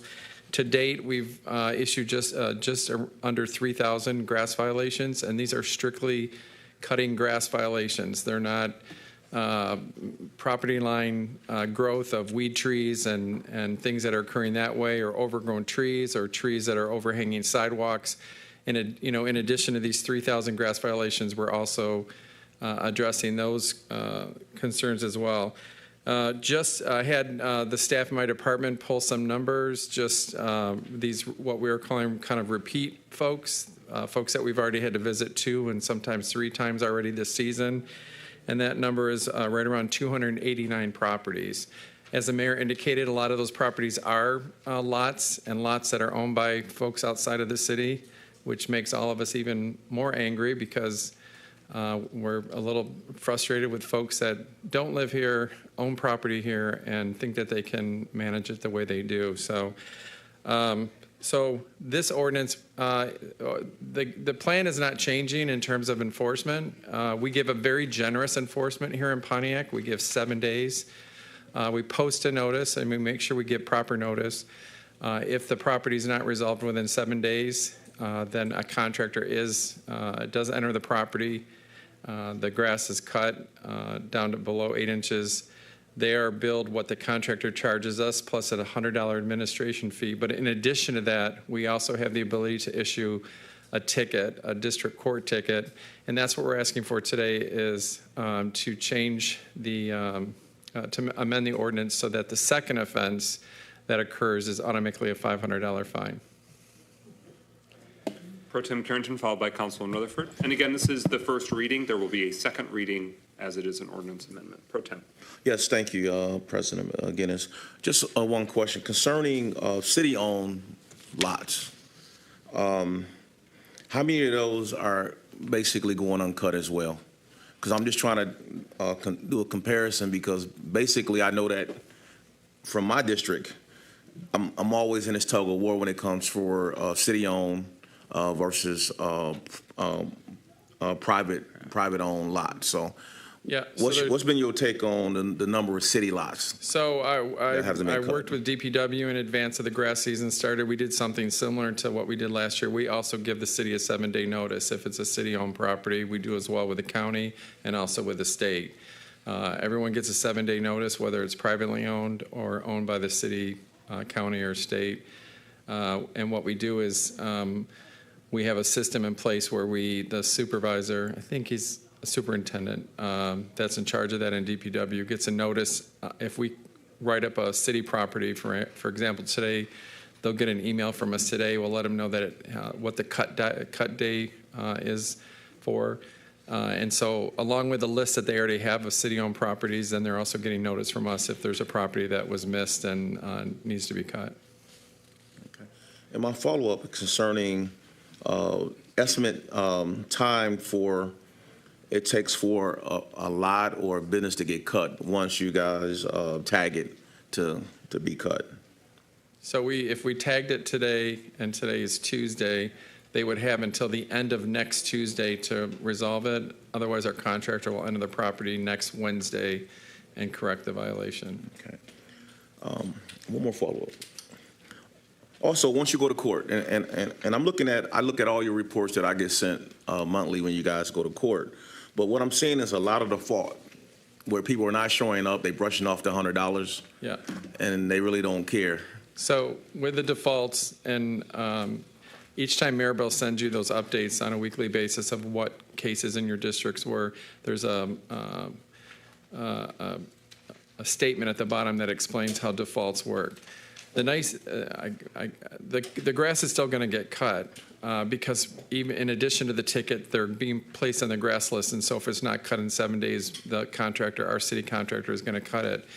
When a default happens, when they don't show up in court, then eventually that's going to become a court default where they're going to be held accountable with a court for not showing up. The judge may issue them a show cause where they have to appear and explain why they didn't show up, and if they don't, eventually those could turn to warrants if they don't come to court and be responsible for their ticket. All right, thank you. Did you want to answer that further, Mayor Grimal?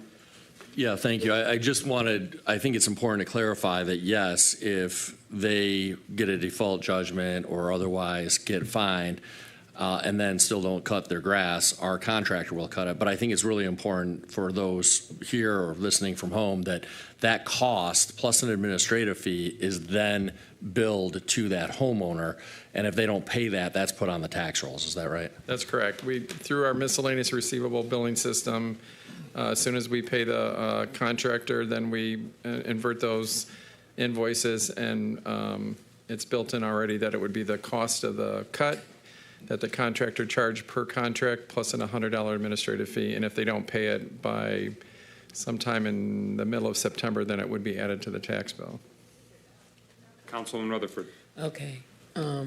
You opened up Pandora's box, Mayor, so I got to ask this question. There's a large population of seniors that if you make this happen and they don't have anybody to cut their grass, they will be charged the amount of $500 every time their grass needs to be cut. Well, they would only be charged the $500 if we ended up issuing them a district court ticket. Okay. But if someone is given 7 days notice, if they don't cut it within 7 days, or if they don't contact us and let us know that it's being cut within those 7 days, then they would be, and if the contractor had to enter the property, they would be charged for the cut plus a $100 administration fee. What's the current amount that we're charging? An average, including the $100 administration fee, probably around $160. So that is an increase of almost $300, correct? It would be a what? An increase about $300 on people that's on fixed income. Are we having a conversation No, I'm here? asking. So you have the floor. Okay. Keep the floor. Okay. So I can agree to increase it, but not to no 500, because there are some people, which you and I are both aware of, that simply don't have the means to keep their property up because of their elderly, or because we haven't implemented the senior chore program in the city of Pontiac. So how do we offset that? Because those people are the ones I'm worried about. I'm not worried about the people that own properties. They're going to do what they want to do, but I'm worried about the seniors that literally are living check to check, retiree money to retiree money. So I guess, what's the justification in it? That's my question. What's the justification? How are we going to justify for those people? Now you in there. Yeah, I'm good now. Mr. McIntyre, you have the floor. Okay, thanks. So the $500, the increase to make this, currently it's a $100 fine in court. The second offense would be a $300 fine. And then third offense and any offenses after that would be $500. What we're saying is that we want to eliminate the $300 ticket fine. This is if they were issued a ticket and had to go to court. If prior to that, everyone that has a grass violation on their property is going to get served notice. It gives them 7 days to correct it and to make arrangements to call, to get help, whatever the case is. And we take a lot of phone calls every single day, and it's not supposed to be a common practice, but we're helping folks, redirecting folks all the time. And not that it's something that I would suggest that every code enforcement department does, but I have a lot of folks in my department that are Pontiac residents and know a lot of the folks that are calling in and know their situations and may make phone calls and do things that I'm not even aware of to get grass cut. But primarily what we're talking about today is not the going on the property after a 7-day notice and cutting it. That's already been included in the contract when we brought in this contractor. So that's not changing. That's still the same. We're just asking that if it gets to a point where we issue a district court ticket where they have to appear in court because of the grass violation, that we eliminate the second step of $300 and go right for a second offense to $500 or any offenses after that. And as the mayor indicated, our target obviously are a lot of these absent owners that are just letting their properties, take over, and also folks that are doing 2 or 3 what we call pass-throughs in the grass business, where they're getting on a zero turn and they're doing one across, come back, and then a third, and they're not going all the way into the depth of the property. A good example of that is right here on University in District 7 by Shiloh Church. And I just had a conversation with the contractor that said it's not acceptable. You need to cut all the property. All the property needs to be below inches. Across the street in District 6 on University, the same thing's happening. I had a conversation with the county today about that, about some properties over there that they've got listed for auction that they have to send their contractor back out there and do a more thorough job at cutting the property. Further discussion? The resolution will require 4 votes on the first reading. Is that correct, Clerk Doyle, or does it need 5? Mr. President, 4 is sufficient. And an ordinance amendment on a second reading would need 4 as well, right? That's correct, Mr. President. Okay. Councilman Goodman is away from the dais again. So Councilman Rutherford, are you planning on voting no on the first reading? I haven't decided yet. Okay. Well, that makes me have to get creative or clever, because if the intention of the councilman who walked away, I don't know where he is falling on the matter. I'm just trying to juggle this here. Okay, any further discussion? I have a question. Oh. Why don't you just wait till you come back so y'all can feel safe? It's not about feeling safe. I just want, if it was gonna pass and he just stepped out to use the restroom, I'm not trying to jam him or his intention. Can I add one more thing? Do you mind? Sure. I don't know if a lot of you are YouTubers, but there's a gentleman that is referred to as the Grass Dude. He's now in Pontiac, and he's asking permission from folks. He'll come up across a property. He charges nothing. He does want to video it, his progress of what it looked like before and what it looked like after. I checked with our attorney, who advised me not to recommend properties to him. I said there's enough properties out there, but I did tell him that our list is FOIA-able, our grass list is FOIA-able. So I know he's currently actively cutting grass in Pontiac, and his usual target are, older folks that are struggling with lawnmower issues and things like that. But he is in our city. He's been here for about 5 weeks. And I did have a conversation with them. I told them that, you can't enter properties without permission. You have to get permission from the property owner to do what you're doing, so. Deputy Mayor or Mayor, when is your timeline target to start the Senior Chore Assistance Program? We've had a conversation with our new grants director about it, but we don't have a definitive timeline as we sit here today. Manager McIntyre, should this be ratified next week, would it be 10 days that it goes into effect after that? That's correct. Okay. Councilwoman Rutherford. So if an individual would like to get that information from you about the grass person, could an individual get his number? They should just Google it, or they should go to YouTube and What's his name again? I don't think I'm allowed to say. Okay, well, I asked somebody else. If you just Google the grass dude. That's what in Pontiac, okay. it will definitely pop up. You can call for the vote, Mike. Mayor Grandma. Well, I was going to say it, so Manager McIntyre didn't have to. The grass dude in Pontiac. So if people are looking for volunteer help with their grass cutting, they should reach out to him. I was just hoping if Councilman Goodwin was coming back, he'd come back. But with that, hearing no further discussion, roll call, Clerk Doyle. On number 4, this is the first reading, so it just means it'll come back next week for further deliberation, and we invite the community to scrutinize it closely. Clerk Doyle, roll call. Rutherford, Yes. Carrington, Yes. James, Yes. McGinnis, Yes. Goodman. 5 yeas, no nays. All right, that resolution passes. We're at number 5 on Thank the agenda. This is the resolution to approve the budget amendment for this fiscal year for $10,000 for Charter Commission operational and outreach costs. The Charter Revision Commission had a substantial budget item in last year's fiscal year budget. They utilized a portion of it, but the fiscal year concluded, and obviously there's still some remaining work. So they had requested consideration of $10,000 for the conclusion of their work, and depending on the outcome of the voters, there'll be some implementation costs should that have a favorable passage. Is there any other discussion? This came before us 2 weeks ago. Oh, is there a motion? Yeah, you already. No, I don't think we have a motion yet. No, we don't yet. So is there a motion to pass the budget amendment? Moved by Carrington. Is there a second? Second. All right, moved by Carrington, seconded by Rutherford. Clerk Doyle, you had a hand? Just to alert, thank you, Mr. President, alert the council. Budget amendments do require 5 yes votes. Okay. Okay. That's why it's helpful to have all 7 fully participating and operational council members. Puts the heat on.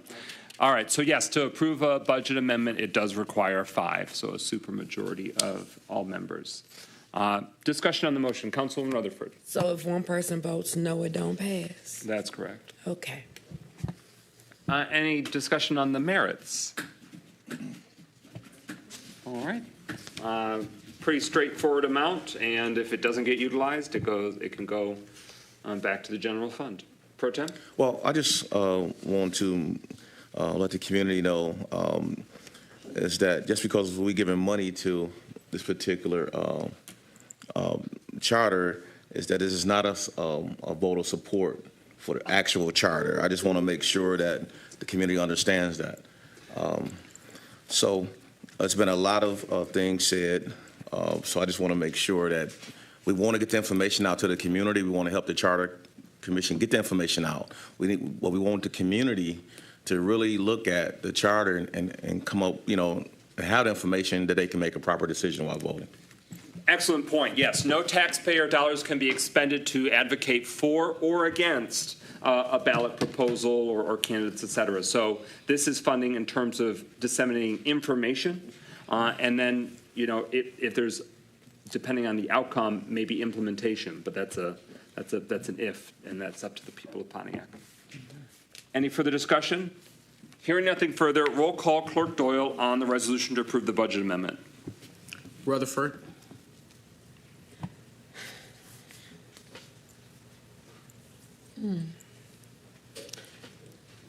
Come back to me. Carrington, Yes. Goodman, Yes. James, Yes. McGinnis, Yes. Rutherford. Yeah. That was a yes? Okay.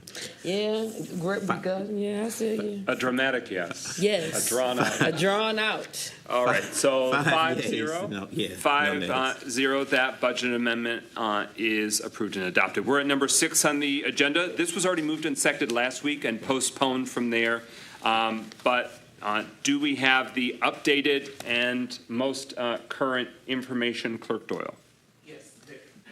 They're in your packet, and then I'm going to distribute a red line version of the changes that Attorney Murphy made. Is the red line version actually red? Yes. It was color, all right. Makes it easier.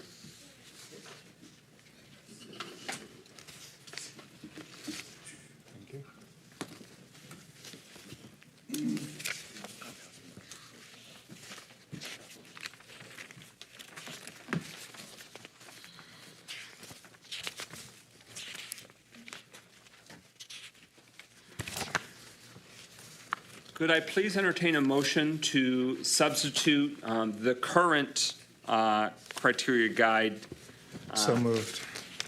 for what had been moved previously? So support. this is a motion to amend and substitute this language, so we're all discussing, we're starting the conversation from the same baseline. It was moved by Councilman Goodman, second by Pro Tem Carrington again. This is just taking that final cleanup that they wanted to do from last week and substituting the cleaned up version as what we're going to deliberate on. Does that sound good to everybody? Yes. Hearing nothing further, roll call Clerk Doyle on that motion to amend the item before us. Carrington, Yes. Goodman, Yes. James, Yes. McGinnis. Yes. 4 yeas, no nays. Okay, that carries. So we're all talking about the same thing here. You have the floor. Sure. Should I address, I made the same changes on both, so should I just address them once and then? Sure. Yeah, that'll be Okay. fine. We'll do that same action, though, of amending when we get to the next item on the agenda. Actually, Mr. President, you never made a move in support. Last week, you just immediately postponed the next one. So you actually Okay. need to So just this, move in support. for- okay. For both? No. Just the second one? The next item. Okay. The retailer social. All right, all right. So Yeah, we're this getting, one you did do a move in support. we're getting eager here. All right. Mr. Murphy, would you like to itemize? Sure. So I think we're on Class A micro business and designated consumption. So on, the first change was on page 7, in cell number 3, under financial resources criteria, just added the term build out as part of the development build out budget to make it more clear. The next change is on page 8, under financial resources criteria, cell 11. One of the reason I clarified that one was basically to draw a distinction between the previous one I just mentioned, because they both deal with financial resources. This one is more particular with respect to requiring applicants to produce a CPA-attested financial statement, a 3-year pro forma, and give a history of whether they filed bankruptcy, whether they have tax liens, and whether they filed income tax returns.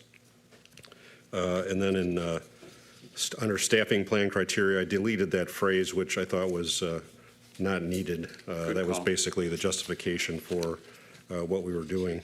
And then under philanthropic and community improvement criteria, I did add the fact that the financial donation could include the fund administered by the city to promote social equity. And then on page 9, under building rehabilitation criteria, I added in front of building the term vacant, because that's what this section really addresses. And then they can prove that they have already rehabilitated a vacant building or will do so in the future. So I added that additional phrase, and I added the fact that the building has to be vacant for 1 year or more as registered with the city. And then under bladed building criteria, again, I added that phrase that they would be able to rehabilitate or redevelop a bladed or dangerous building in the future, aside from proving that they had done it in the past in the 3 years prior to filing the application. those were the changes made to Class A micro business and designated consumption establishment. Oh, and I did correct that one cell that wouldn't allow a correction last week. Our expert in one of my offices, who's an expert on software, was able to do it. And that's the land use criteria for community impact subcategory, which is on page 5. That's not redlined, but it shows as a B, community impact subcategory. Last week it showed up as A, neighborhood land use subcategory, because I wasn't able to change it on the software. Those are the changes. Those changes were basically duplicated for the retailer and social equity retailer, which is the next resolution. Understood. Thank you very much. All very straightforward changes incorporated. Any discussion on this item before us? It's us as the City Council adopting the scoring criteria guide for adult use marijuana Class A micro business and designated consumption establishments. And so, as the clerk shared in his presentation, this is a needed component for everything to fall into place with the timeline that's laid out. Is there any further? Councilwoman James, you have the floor. Yeah, I just have a question about page 9, the wording here that says "or will," for number 9 and 10, or will rehabilitate and or redevelop. I guess I don't understand this, whether or not the person can still get the maximum points if they plan to rehabilitate. Is that what you're saying here? Yes, and that language is taken right out of the ordinance so that they can show that they've rehabilitated or redeveloped it within 3 years prior to the application, or will rehabilitate and redevelop in the future, and they've got to submit a plan for that. But they have to show that the building's been vacant for 1 year or more as registered with the city in order to even meet that criteria and get the 10 points. Okay, so they can get the 10 points if they have a plan to rehabilitate the building. Yes. Okay. Further discussion? Hearing nothing further, speakers list exhausted. We move now to roll call vote on adoption of the resolution adopting the scoring criteria guide. Again, this is adult use marijuana Class A micro business and designated consumption establishments. Clerk Doyle. Carrington, Yes. Goodman, Yes. James, Yes. McGinnis. Yes. 4 yeas, no nays. Motion carries. The resolution is adopted. We're at number 7 on the agenda. This does need a move and a second. This is the similar but distinctly different scoring criteria guide for adult use marijuana retailer or a social equity retailer. By adopting this resolution, we'd be approving the scoring criteria guide. Attorney Murphy has gone through the parallel final modifications. So that is what the document would be before us if there is a motion and a second. Moved by Carrington. Is there a second? Second. It's been moved by Pro Tem Carrington, seconded by Councilman James. Any final discussion? It was discussed more broadly last week, and then it mirrors what we have just considered for microbusiness and designated consumption establishment. And the clerk earlier tonight laid out in a special presentation the timeline target. Hearing no further discussion, speakers list exhausted. Roll call, Clerk Doyle, on adoption of the resolution. Goodman, Yes. James, Yes. McGinnis? Yes. Carrington. Yes. 4 yeas, no nays. That motion carries. The resolution is adopted. We are now, thank you very much. We are now at public comment. Pro Tem Carrington, who's first up? Yes, thank you, President McGinnis. Dr. Deirdre Waterman.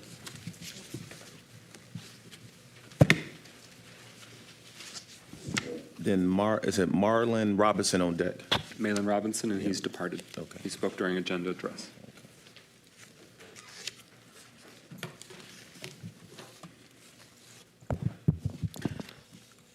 To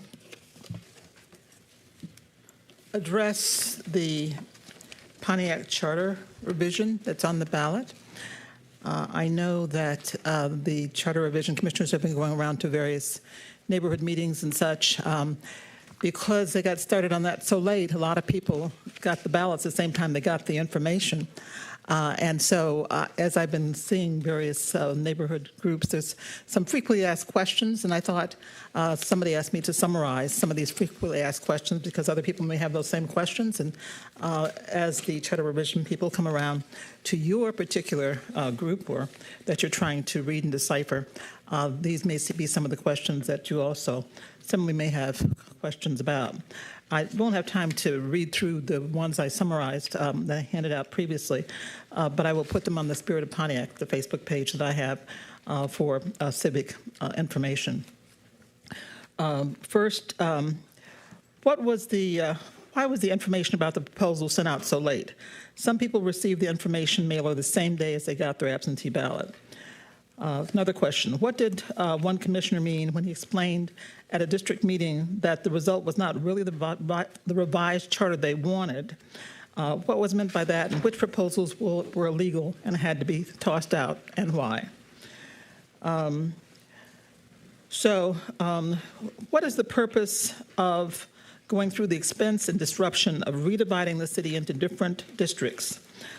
This was confusing to the city council when they read it at the last meeting. The way it is written, any elected member of council could be elected as full-time paid president and not necessarily the at-large member that the redistricting was intended to create. So why is it necessary to do the redistricting? Other than the redistricting, if voters reject this proposed charter revision, can the other changes the citizens want just be enacted by city council? If not, which ones cannot be? Another question, was the integrity officer position modeled after the role Gil Garrett, he's also a charter revision commissioner, that he played in the beginning of months of Mayor Grimal's administration? In that role, which was never defined or even publicly acknowledged by the mayor, Gil Garrett, who was formerly the Pontiac School District Board Chair, was given some supervisory power over employees and investigative powers without a full-time office in the mayor's executive suite. Okay, what was the intention of the commissioner who stated that the governor approved, quote unquote, approved the proposed charter? That wasn't meant that the governor approved the tenants. It just that does conclude your time. All right. Ms. Billy Swazer.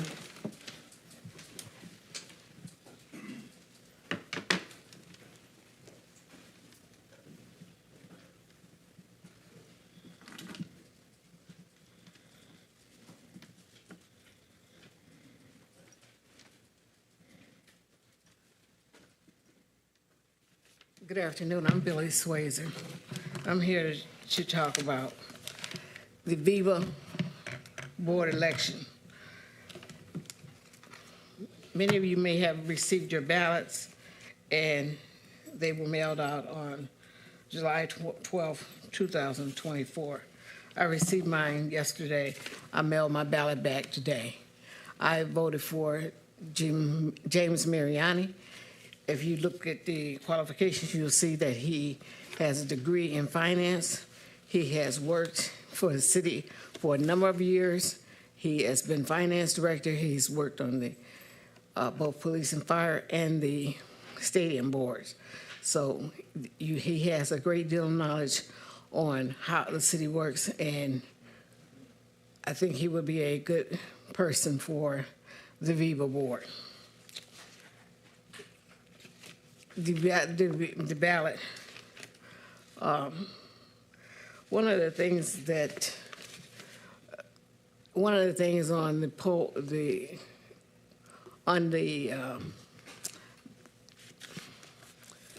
thing that we got for voting, and I voted no on the charter commission. You can't say that. You can't say that? No, I you can't advocate either way. That I voted no? Okay. Okay, just, you can say you voted, but you can't tell us what you voted. All right, Ms. Swazer? Okay. Okay, I'm not gonna tell you what I voted, but I voted on it, and since you already know what I said a few minutes ago. But anyway, you need to go ahead and make sure you vote yes or no. So that is just like we have an election coming up. You know, we're gonna have a candidate in the Republican Party, we're gonna have a candidate in the Democratic Party. Make sure you know what they stand for. So make sure their commitments align with yours. Because I voted with someone I thought was more appropriate to what I wanted and not what I don't want. So make sure you mail those. Mayor, I got a question. Back of City Hall, and there's a thing where you have you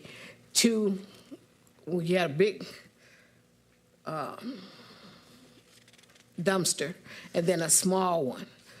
There's a big dumpster for the yard waste, and it's the small one for like your garbage that you didn't get picked up since July 1. Because my neighbors got 6 bags, I only got 1, so tomorrow that'll go out. Thank you, bye. All right, thank you. Ms. Linda Watson. Then Rosalind Norcross on deck.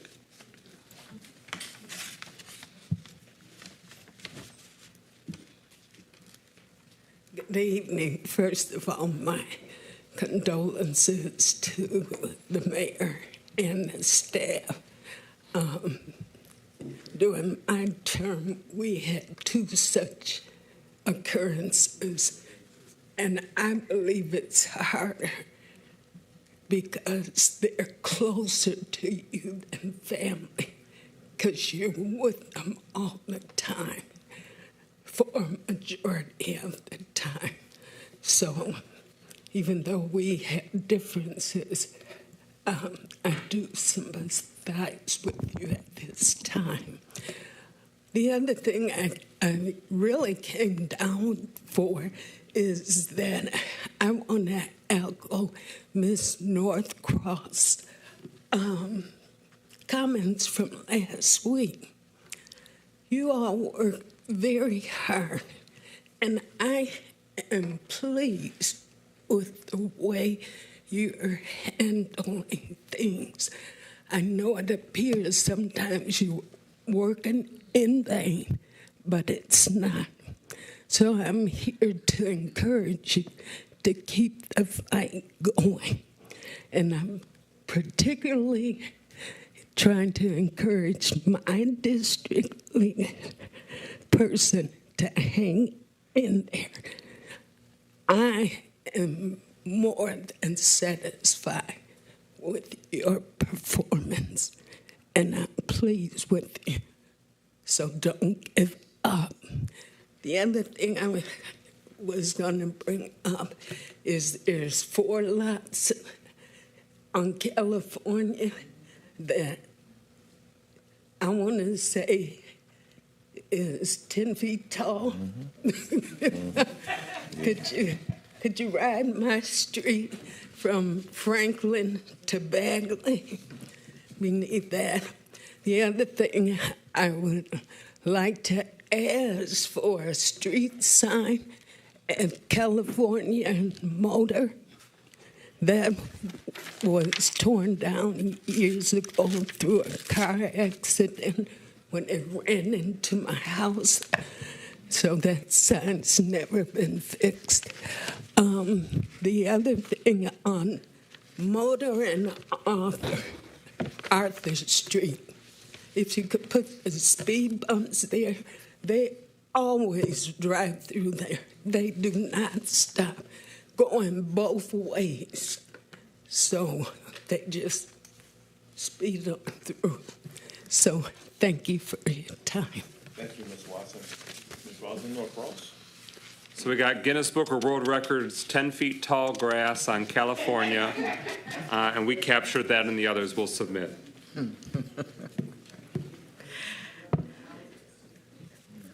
At the 50th District Court this past Monday, Judge Walker accepted a statement of responsibility from the M1 concourse.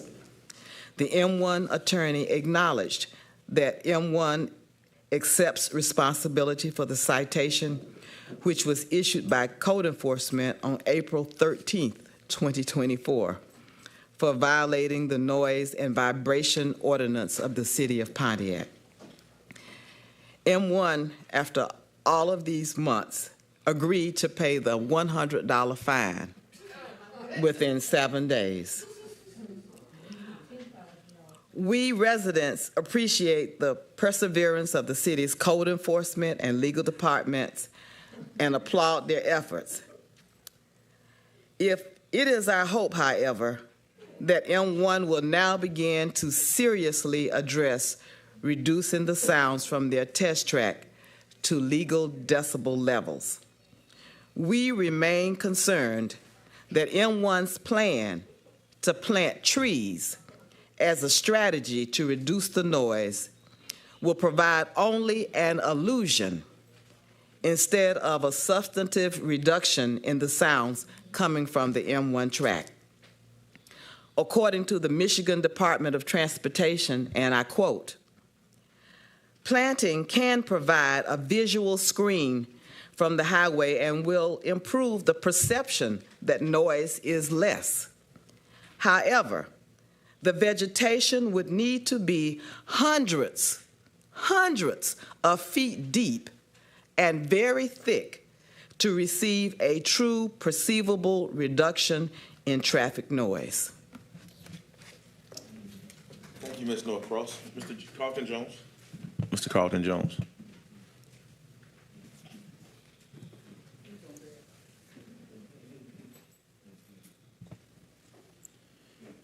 Mr. Charles Billups is on deck.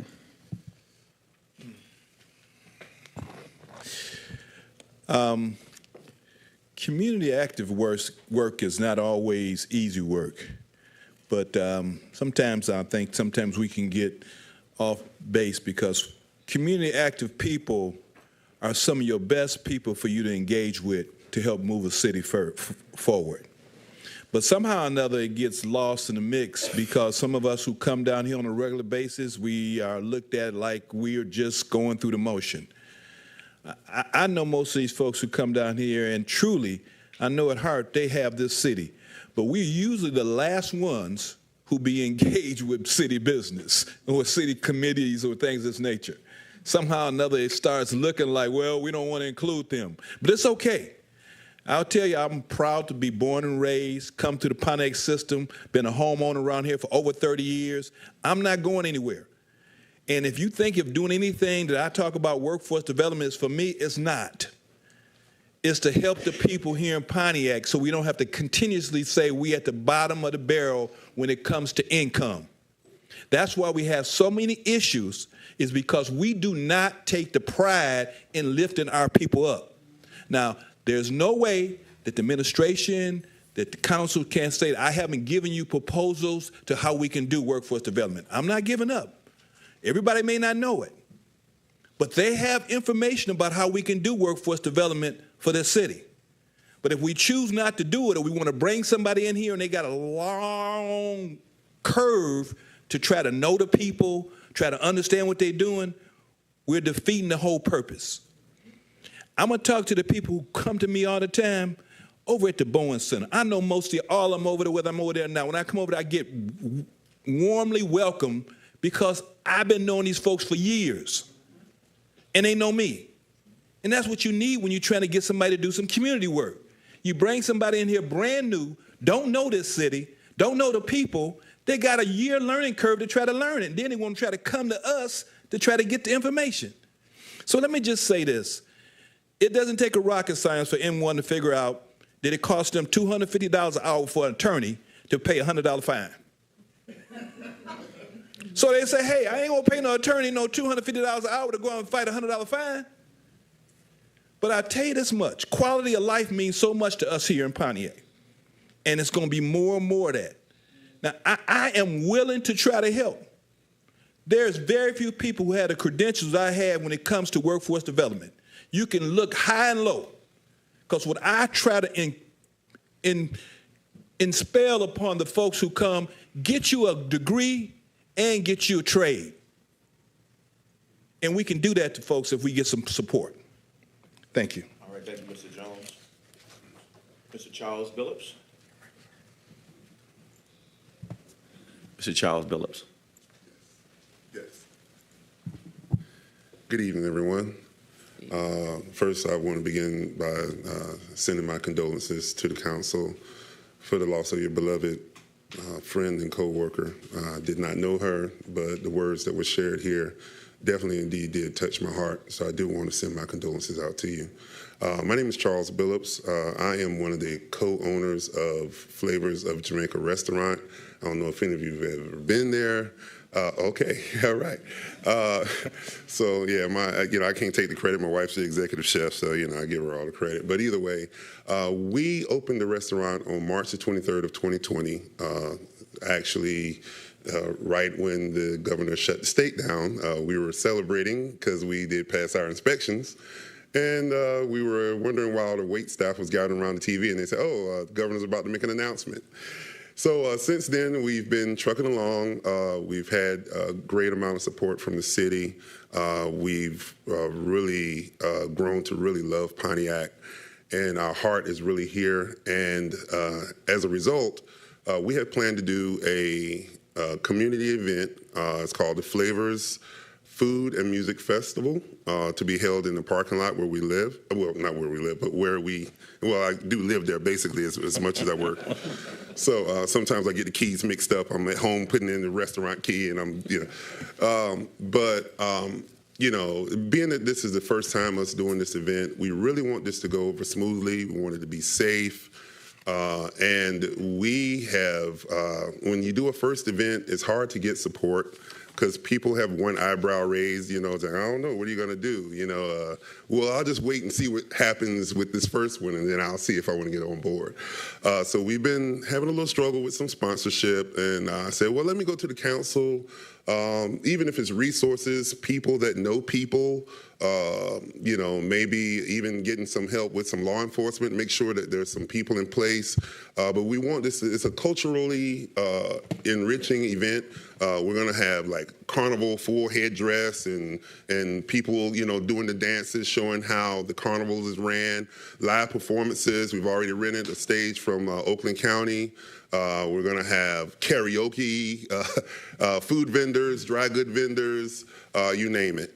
And so basically, I'm just here introducing the festival to everyone. It's going to be August the 4th, 10 a.m. to 8 p.m. I know it's a little short notice, but I have been trying to get here forever, but I've been stuck in the kitchen for short staffness.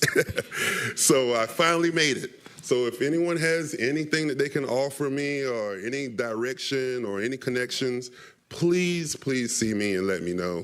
So we really want this to go along great, and we want it to be an annual event and make people come to Pontiac and have a ball, all right? Address, 406 North Telegraph Road. All right, thank you, Mr. Billups. So to confirm, that's the location of your restaurant? That's in the event? Yes, sir. It's a big parking lot out in front of the restaurant. Okay. 10 a.m., Oakland Point Plaza, 10 a.m. to 8 p.m. That was Oakland Point Shopping Center. Yes, sir. 10 a.m. to 8 p.m. Yes, sir. On Saturday, August 4th? It's a Sunday. Sunday, August 4th. Okay. Point of information. All right. Yes, I do. I'm not with me. Got a rush to get here, but I can provide flyers. And there is a website. I don't want to take up. I'm out of time. Councilman? Just wanted to ask, is there a contact number to contact you? We've got it. Oh, you do? Okay, cool. I didn't know. Thank you. But if you do want to share your number for people to get a hold of you, if you want to share it on the microphone, it's your call if you want to open those floodgates. Thank you so much. Billy Swayzer calling you early in the morning. So the name of the restaurant is Flavors of Jamaica Restaurant, located at 406 North Telegraph Road. The phone number, our mobile business number is area code 248 445-1044. And then the restaurant number is 947-999-0169. And if you want to see anything about the festival, there's a website, www.flavorsfoodandmusicfest.com. Flavorsfoodandmusicfest.com. Thank you. Well, thank you. Mr. Hubert Maxey, he's not here. He left. Ms. Renee Beckley.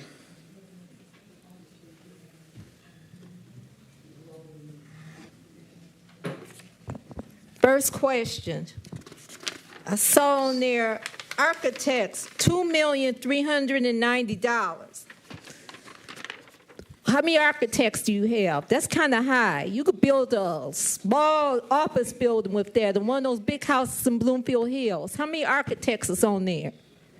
That I don't think they charge that much. I don't know projects and stuff, but I think they go 5 digits. But $2 million? That's like building an office building. What is going on with the garbage pickup? The yard waste in my area was not picked up last week. As of 5:30 today, the regular garbage has not been picked up. I live in the Pontiac Knolls area.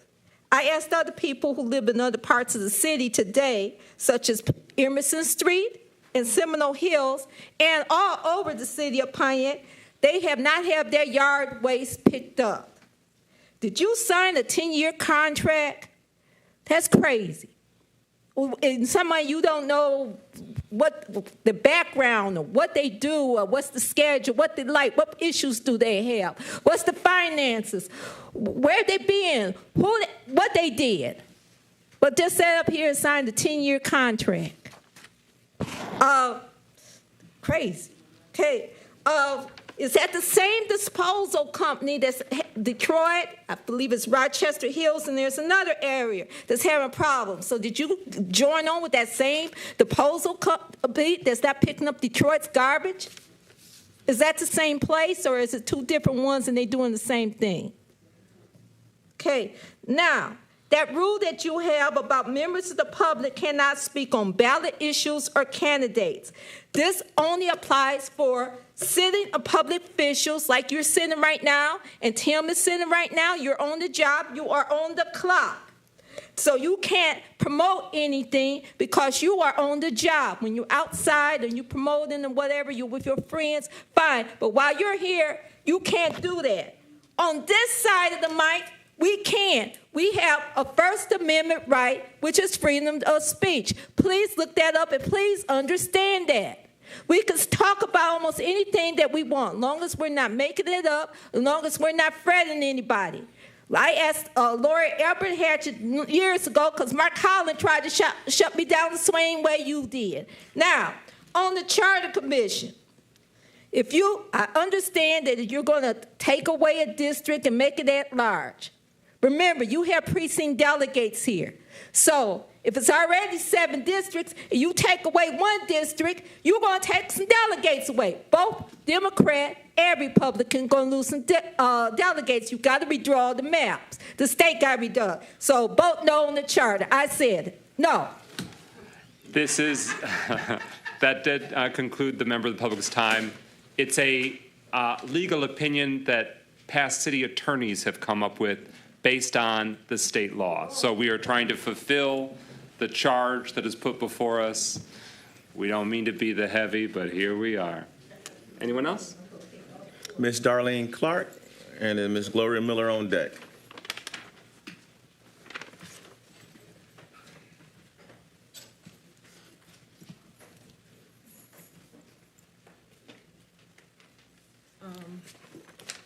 This is for the council and the people that's listening to me as I speak. First, let me say I'm speaking as a resident. Linda, with all due respect to you, and I do respect you, so please, what I'm finna say to you, please listen good.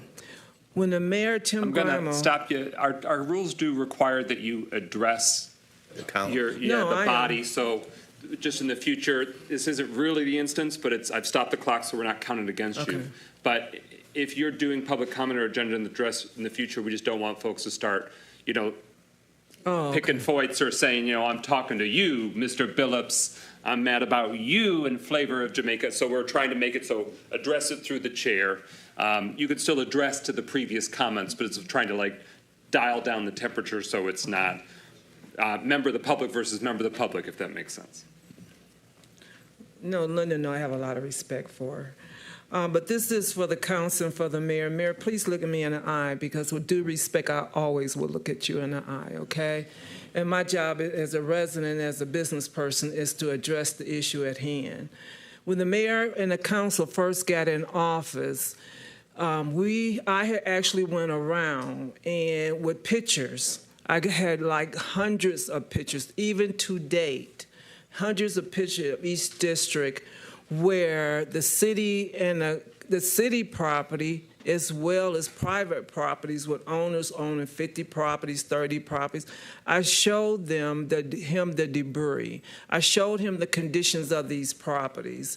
Also, not even about last month at a district meeting, he went around to California, Luther, and he didn't go around to all the streets, and he also went to Wyoming. He saw the debris of what the conditions of the property was.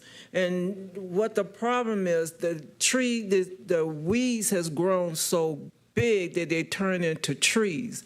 But the most biggest problem that we have is not that they cannot address, it's not that they don't want to address the issue, they can't. The city of Pontiac does not have the equipment that it takes to even go on their own property because I'm gonna tell you this, a third of the properties that is overgrown is city and county properties. So the city has showed investors their neglect, which show the people that show the people of Pontiac that we're taking the bulk of the responsibility of shame that the city themselves are putting on us. So let me put it back to the city and let the city in each district know, and you live in your district, and I agree with Mr. Carrington, it's a problem. Now, either in the budget that you have, you want to help DPW get the correct equipment, or you want to continue to outsource this problem. But don't sit there at your chair and sit at the council seat like you guys don't know this is a problem. Now, only just those empty lots, just drive down the main streets. Let's take Franklin, South Boulevard. Let's take those streets as well where public and traffic is high. You got little bushes now on the poles where people do cut their grass, but they don't touch those city property poles where the little bushes has grown up to little big trees. Look at Franklin. So city mayor, with all due respect to you, either you find in your budget to give DPW the equipment and the money that they need, or we're going to continue to take the bulk and the responsibility of something you're not doing. Thank you, Ms. Clark. Ms. Gloria Miller, and that will conclude our public comments. President McGinnis.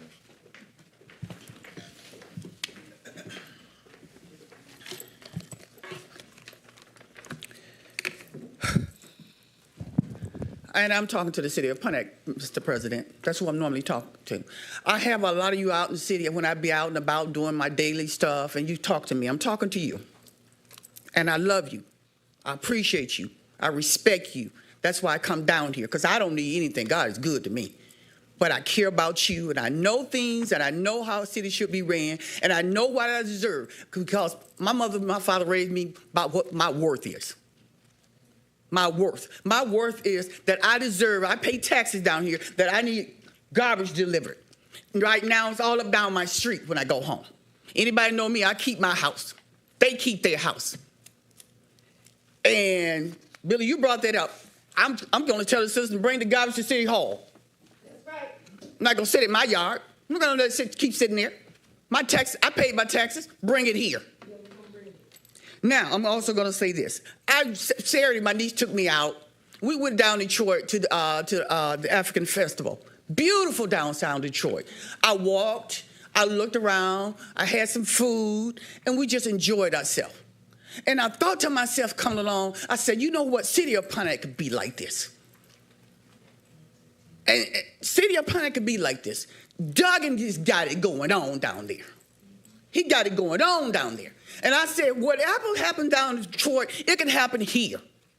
I had white mayors in there, so when people want to start calling color, I'm calling out a white mayor. I didn't call out black ones and white. It doesn't matter to me. I have constituents the same color, brown, blue. I love them all the same. When you ain't doing your job, you ain't doing your job.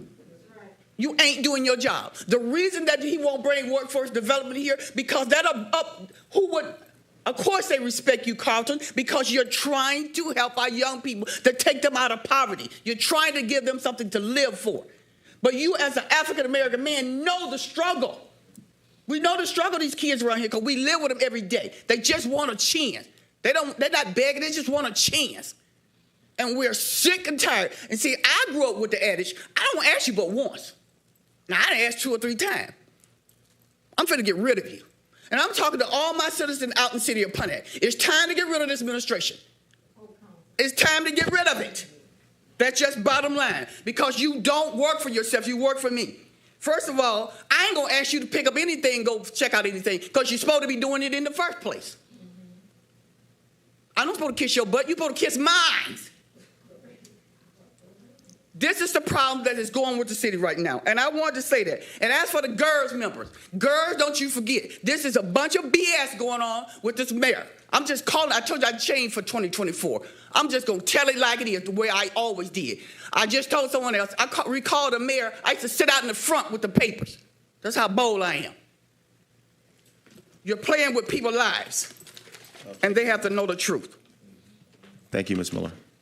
That concludes public comment. Thank you. And to accommodate those with disabilities under the Americans with Disabilities Act, there has been a written public comment that was received. Clerk Doyle, you have the floor. Thank you, Mr. President. A member of the public, Charles Blackwell, submitted a written public comment calling for a forensic audit of Mayor Grimal's spending and criticizing former Mayor Waterman's past spending and criticizing Mayor Grimal's motives. Thank you, and that is a publicly available document and submitted public comment for those that would like to access it. We are now at discussions. Some of these might go really quickly, God willing. We are at number 8 on the agenda. Want to make sure the community knows that Detroit's Eastern Market has a pop-up farmers market now through the end of October right here in downtown Pontiac. McLaren Oakland Hospital every Thursday through October. That runs 11 a.m. to 2 p.m. Last week was the first week. I want to give the floor to Mayor Grimal, who worked hard to bring this initiative to our downtown. This is one of the most substantial farmers markets in America, Detroit's Eastern Market. This is no joke, so we're grateful that Pontiac is where they've provided some expansion. Mayor Grimal, further insight. Yeah, thank you, President McGinnis. We're really excited about this opportunity for our residents. We unfortunately do not have, and our residents do not have, the same options for fresh produce that many of our surrounding communities have. And Yet, that's right. And this is one means, not the only means, because we've also been talking with some potential investors to bring a real grocery store to our city. But this is one means to expand fresh produce opportunities to our residents. Eastern Market in Detroit, obviously, and I won't add to what the president has said, but Eastern Market in Detroit obviously is a really robust, great, real farmers market. We are thrilled about their presence in our downtown. This started last Thursday, and no, it is not the same size as the Eastern Market in Detroit, but it is a real fresh produce stand, and we hope to grow that presence over time. But even just on their very first day in our city last Thursday, we had a great turnout of people who both live in or near downtown, people who work downtown came out in droves to take advantage of this great opportunity to buy, at very affordable prices, by the way, really fresh, great, delicious fruits and vegetables. And so we encourage others to come out and utilize this opportunity. This is done in a partnership between McLaren Hospital and the city of Pontiac. And it's really to the benefit of residents here in the community. So come on out. This is going to happen every Thursday from now until October 31st. So every Thursday from 11 a.m. to 2 p.m. It's designed to capitalize on people's opportunities to get out during their lunch hour. Come out Thursdays, 11 a.m. to 2 p.m. This past Thursday, it was right at the corner of Saginaw and Huron. This Thursday, I should say, it's going to be at the corner of Perry and Huron, which is right at the very front entrance of McLaren Hospital.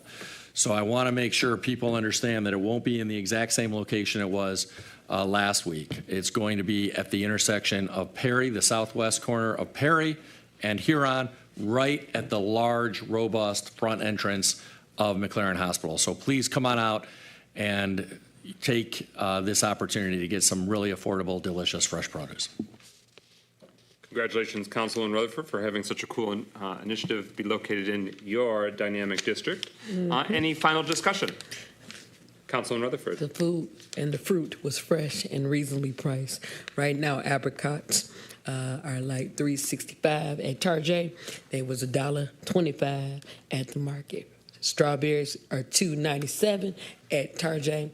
They was $1.60 at the market. And those dollars and those cents do add up. And when you are on a diet or a healthy journey, $20 and $10, you can basically get all the fruit you need for 2 weeks. So I recommend anybody who is on a fixed income, anybody that wants to have fresh fruit, fresh salads, to please come and support this. And I just am very happy that they came to the city of Pontiac. Thank you. Any final discussion? Thank you. We're now at number 9 on the agenda. The City of Pontiac, our home, is going to be featured on Channel 4, is doing an In Your Neighborhood feature. Their program rotates throughout Metro Detroit. This Thursday, July 18th, Pontiac will be the featured city. And so they're going to be broadcasting from the Alley Cat, District 1. They'll be broadcasting live. Channel 4 will be broadcasting live from the Alley Cat in downtown Pontiac, but they're also doing featured stories, including on our historic Oak Hill Cemetery. So please tune in to Channel 4. I think it's like 4:30-ish or in that vicinity. Mayor Greimel, anything you can illuminate us? Yeah, it's the late afternoon. I want to say it's either 4:30 or 5, but in that neck of the woods. So this is a great, I think it's going to be a very positive profile of the city and a great opportunity for us to share all of the great qualities that we know about here in Pontiac with others throughout all of Southeast Michigan. Any further discussion? All right, with that, we're at number 10 on the agenda. Want to make sure you all know about the Elam Family and Friends Block Party. It's this Saturday, the 20th. That is running from 11 a.m. to 7 p.m. It's outside the Elam Barber Shop, but on Sanford and Wilson. It is co-sponsored and supported by the City Council. It's a collaboration district project between District 6 and District 7. Since it does so much in the community, we want to make sure that we can help make sure it happens. So we encourage everyone to come on out and don't miss it. Any further discussion? All right. We are at number 11. Status update on transition with trash collection, recycling bins, and lawn waste bag pickup. You've heard from a lot of residents tonight, but when I tell you that the City Council has heard from you, I'm not lying. Calls, texts, emails, in person. We're hearing it, and I'm sure the mayor and all the City Hall staff is as well. But discussion on this topic? Pro Tem, Mayor, then Councilman Rutherford. Yeah, Well, I just want to, just a quick question concerning breach of contract with this particular company. And I'm hoping I'm wrong. I'm hoping they can get the capacity to handle these jobs that they've been given at several cities. And I notice no one's expected a company to just end up and sell everything to another company. So I understand that. But I want the administration to think about some kind of alternative temporary method if it's possible, because basically I got 20 texts a day, all parts of my district. Trash is not being picked up on time. So I know all the rest of the council is getting the same call. So I definitely think it's a breach of contract, and maybe we should be looking into that contract from a legal standpoint. Thank you. Mayor Greimel, followed by Councilman Rutherford. Anyone else want the floor? Councilman Goodman. Okay. Yeah, we agree, first of all, and I want to say a few things. Obviously, all of us, including me, but I know council as well, we're all getting those text messages and those phone calls, and we take these matters really seriously. I don't want to belabor this point, but we got 3 proposals. We went out to bid for a new garbage contractor in March, and we got 3 proposals in response. One was from Priority, one was from GFL at the time, and the third was from Titan, which really had no meaningful track record recently other than the fact that they're owned by a member of the Rizzo family, which was in business before criminal charges were brought against them. So those were the three proposals we got. Obviously, what we didn't know at the time that we got those proposals initially was that we really only got two proposals in effect because Priority ended up buying GFL. And so we learned of that after we had already started going down the road of negotiating with Priority because Priority, we believed, had at that time the best track record based on their actual track record before taking on another 40-plus communities contracts. So this is a very difficult situation. Priority's conduct is not acceptable. Our contract does provide for liquidated damages for missed pickups, and we insisted on including that language in the contract. But in order to really enforce that, we need to know the information about specific addresses that are missed. So I do want to just take a moment and encourage City Council and members of the community to take the time to relay those addresses to our DPW department. We are tracking all of the specific addresses where missed pickups have occurred, and we're doing that so we can both notify Priority of specific addresses where they need to get issues addressed, but also so that we can properly stand up for our rights and hold Priority accountable by seeking liquidated damages against them. Our legal counsel has been preparing a letter, a notice of intent, or a letter of intent to send to Priority, informing them that we intend to enforce our liquidated damages provision. We anticipate sending that out to Priority this week. I'm hoping as soon as tomorrow that we'll get that to Priority. And then we are exploring alternative garbage collection means, and we are exploring our opportunities to actually hold Priority in breach of contract so that we can explore all possible legal remedies. We take this really seriously. We understand that the biggest problems are missed bulk pickup, i.e. special pickup of bulk items, as well as missed yard waste pickup, which is rampant. We know that there have also been some missed garbage can pickups. That seems to be less of a problem than the other items, but we take all of these items very, very seriously and are pursuing all of our legal remedies against Priority. And I want to emphasize that our DPW director has been kind enough to stay all evening, and I think he might have some insights that can be shared as well if the council president or president pro tem think that's appropriate at a certain time. Well, just give us a few. I'm going to let the council ask a few questions first in this discussion. Thank you, Mayor Grammel. Councilwoman Relaford. I would like to know what loopholes are going to be in place for them to be held accountable. I'm saying this because we have a large population of people that have medical issues and have their supplies are not being picked up in their trash, which could cause them to get sick. So, for example, if I'm getting service at home and I'm taking my dialysis and I have that type of stuff, I'm worried about like the ramifications on that regard. I also would like to know, what are we going to do? Is there a 60, 90-day window for us to get out of the contract? Why wasn't the council ever privy to the three people that were actually trying to bid to be our garbage consumer? And there's a reason why I'm asking this. I want the community to be clear. It is not just Pontiac that is not being serviced well. It is Waterford that are having major issues. It is a calamity in Waterford. So I don't want you to just think it's just Pontiac. Rochester as well is having issues. Bloomfield as well is having major issues. So it's not just this city. We're talking about most of the garbage programs that they have taken over are having major issues. So we have to look at it from how can we protect our citizens? But not only that, what are we going to do if they quit? What's the plan B? Because they could say, you know what, we don't want this contract and we're done. What are we going to do? What do we have in place? And that's what I'm worried about. I'm worried about people who have medical reasons and medical, I don't want to say the wrong word, their supplies, their used supplies are not being picked up properly. The bulk is still not being picked up. I know because mine, it took, I believe, 3 weeks 2 weeks, excuse me, for my trash to be picked up and 2 weeks for my bulk to be picked up. So I just really want to know, like, if you can give us some hope, because what we don't want is for people to paint the picture that we are not on top of this. So I yield to the administration for real clarity. Thank you. Okay, thank you. Mayor Grimer, you have the floor.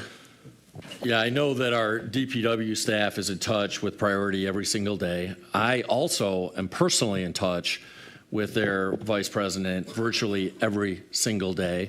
So we are on top of them from multiple angles and emphasizing to them just how serious this is. You're right, Councilwoman, that it's not just Pontiac. In fact, in many instances, other communities are having even bigger problems because a lot of these other communities aren't even getting the vast majority of their garbage cans picked up. Some of them haven't had their garbage cans picked up in 2 or 3 weeks or longer even. So some of these other communities have it even worse than us. But if this is the correct time, Pro Tem or now President McGinnis, yes, we do have our DPW Director, Mark Ragsdale, here, who can speak in greater detail to the efforts that DPW is undertaking. Are you going to yield your time to the DPW Director? Please. Well, we don't actually allow the yield to yielder. Okay. But yeah, you can interject, and we just want to say, what a raw deal for you, man. It's not like you were the one that facilitated this, so thank you for riding the wave. So good evening, and I wanted to piggyback off of what Councilwoman Rutherford had said and Mayor Grimal. I want to emphasize that this issue is not relative to Pontiac, and let me explain why this all is going on. Priority had bought out 73 contracts of GFLs. So GFL, Waste Management, Republic, for the most part, they are all getting out of the residential business, right? They are going to commercial only, which means they're just going with front loader trucks picking up dumpsters and roll-off dumpsters. They're no longer doing the residential portion. So Priority has pretty much bit off more than they can chew, so to speak, because the trucks are down from that they inherited from GFL. They got over 100 trucks that are down that need to be serviced. That's the issue, and it's not native to here. Now, that being said, that's not our fault, right? That's not the residents of Pontiac's fault that they have bought out all these contracts. So what we are doing is the DPW keeps a spreadsheet with every single call that comes in. There are provisions in the contract that we can utilize liquidated damages. And as the mayor had said, I've gotten with the mayor and legal counsel today. We're issuing a notice of intent. A notice of intent is that we intend to force the liquidated damages portions of the contract.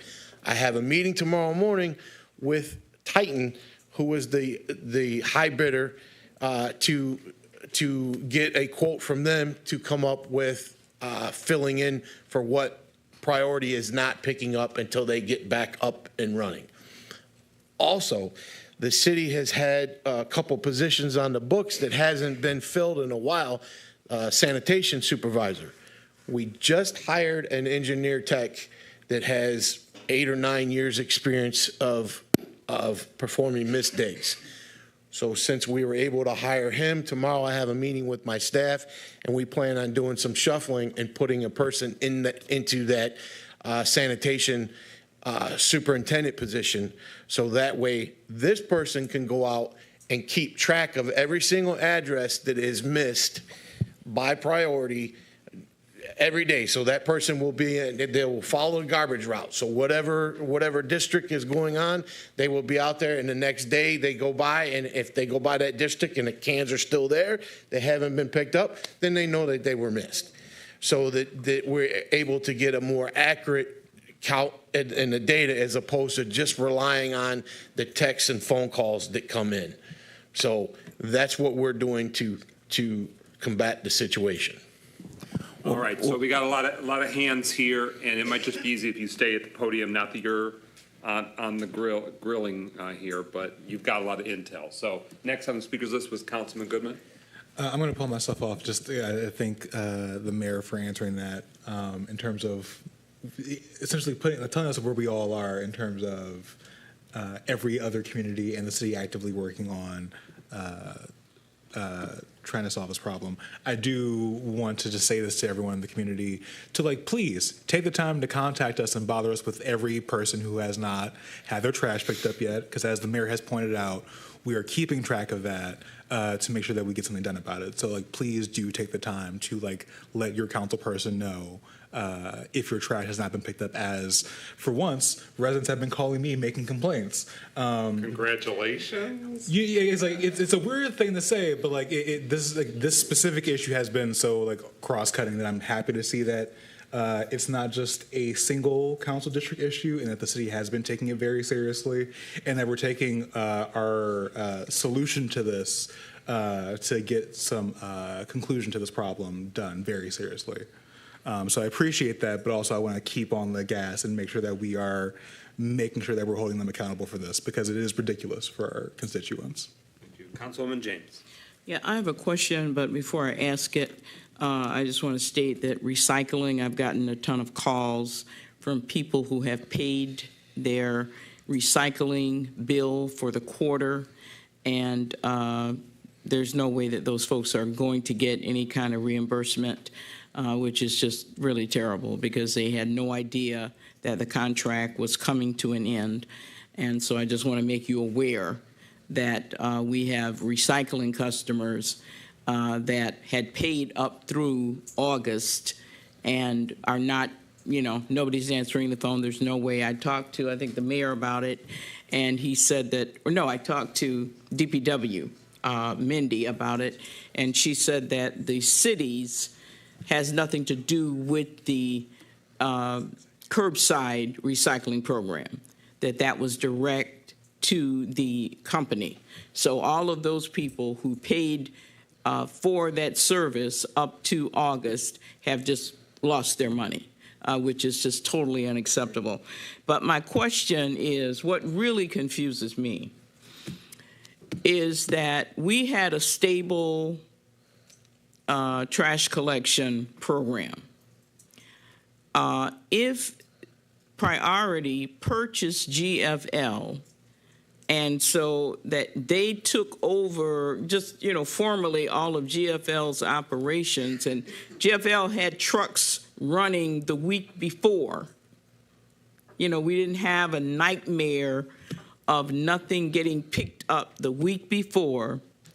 I'm confused as to why that first transition week, all of a sudden, all heck broke loose. Now, what the question I've got is, were the GFL employees not transferred to Priority? Did they have a significant number of drivers who chose not to go to the new company? Because something, in other words, something happened.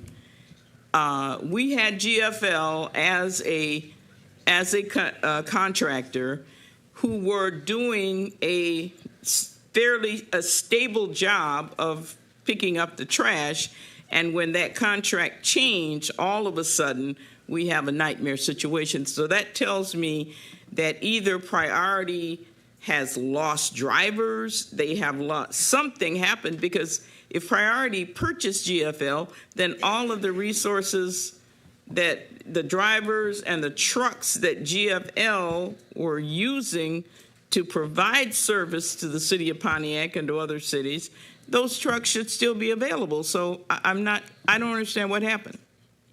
Any insight into that, Mr. Ragsdale? So yes, they lost a lot of employees, not just drivers. They lost. So first and foremost, when they bought out GFL, the people coming to work for Priority from GFL had to apply. They didn't just take the people. So you had a lot of people that jumped ship and went other places. They also had to apply with Priority.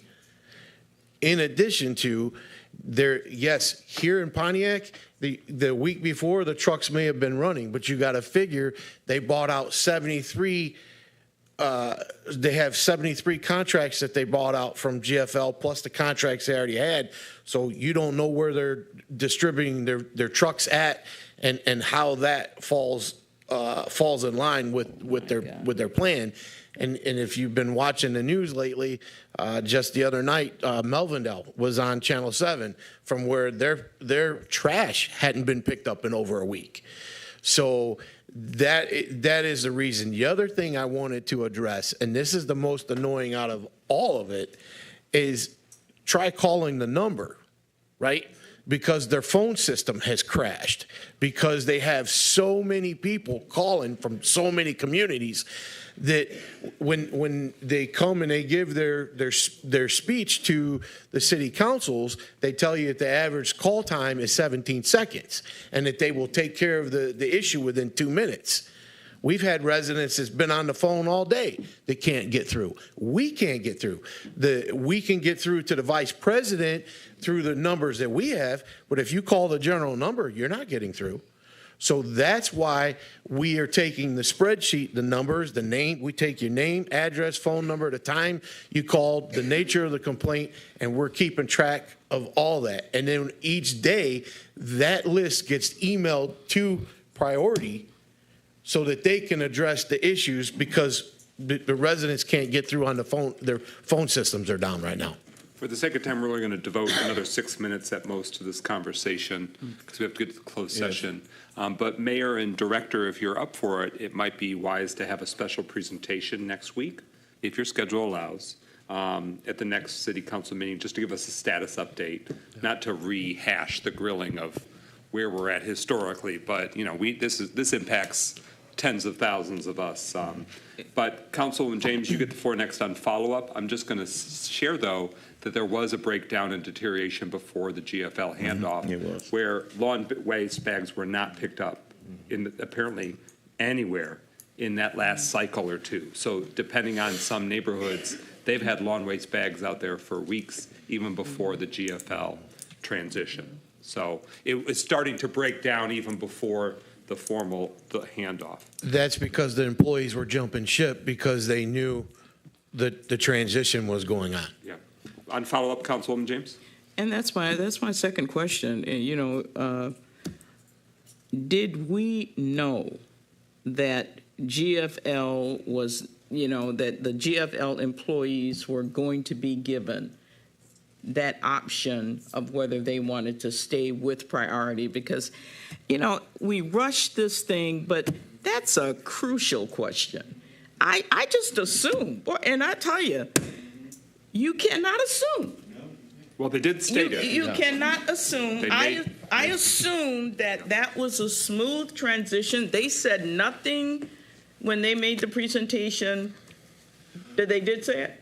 No. Well, they said they would bring on a staff, but that, I the devil's in the details. I did not realize that those employees had to apply through GFL and be approved through, not GFL, but through priority. Yeah. And be approved through priority. Point taken, but we got to move along. Pro Tem?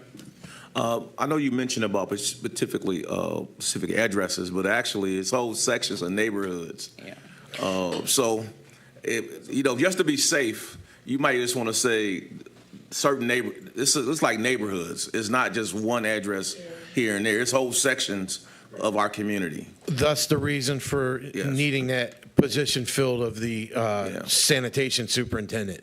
Yeah, because I was really bringing it up. Just if we're trying to get address after address by one, it's going to take you forever. So you need to just put a circle around the whole neighborhood.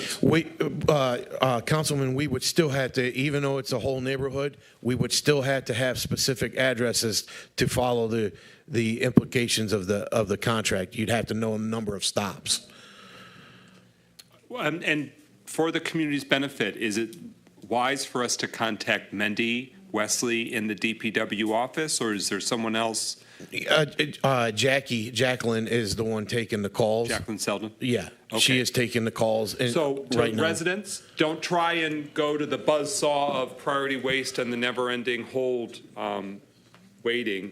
Call DPW and report your issues so that way they can track it. Is that what you advise? Currently, Yes. As soon as the bugs get worked out, it will be just the opposite because the DPW doesn't want to take those calls because priority should be handling them straight themselves. Okay. But right now, while the phone lines are down, yes, we are taking the calls. We welcome any way that the administration and the DPW team can inform the public, inform the council on when that changes, when lawn bags are in place. We do now have a solution, at least temporary, for recycling at City Hall. Those seem to be in place ongoing, right?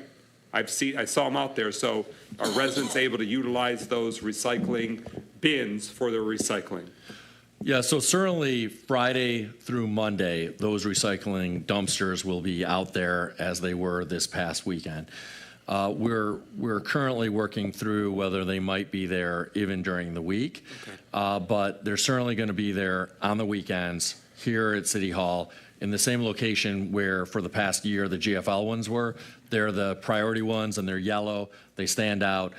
That's where people can bring their recycling. And to address the questions that were asked, those are not for yard waste. Those are not for the garbage bags of refuse, but they are for recycling. Okay. Pro Tem, last word before we move on. I just want to know, hopefully we can get something done in the coming weeks because now residents are actually dumping again in areas that we've been keeping clean for a long time now. Absolutely. Now they dumping in areas where hadn't been dumping in a couple of years. So I just want to, hopefully we can get this under control. Thank you for taking the time to stick it out with us tonight, sir. Anything further that must be said, or we're going to revisit this next week. The final discussion is that the Small Business Grant Program, there's upcoming informational meetings on July 24th and 29th, listed later in the agenda. That's the city's grant program. Mayor, anything really quick you need to share with that? Yeah, just very quickly, I want to mention the locations of those informational sessions. So the July 24th location is at the Bowens Senior Center, and the July 29th informational session is right here in City Council chambers. And again, both of those are about how to apply for small business assistance. So there's the technical assistance, there's the grant program for businesses here in the city owned by Pontiac residents, and then there'll be the loan program for businesses here in the city of Pontiac owned by non-residents. Come out to these two informational sessions and get more information. All right, that concludes the discussions. We are now at closed session number 13.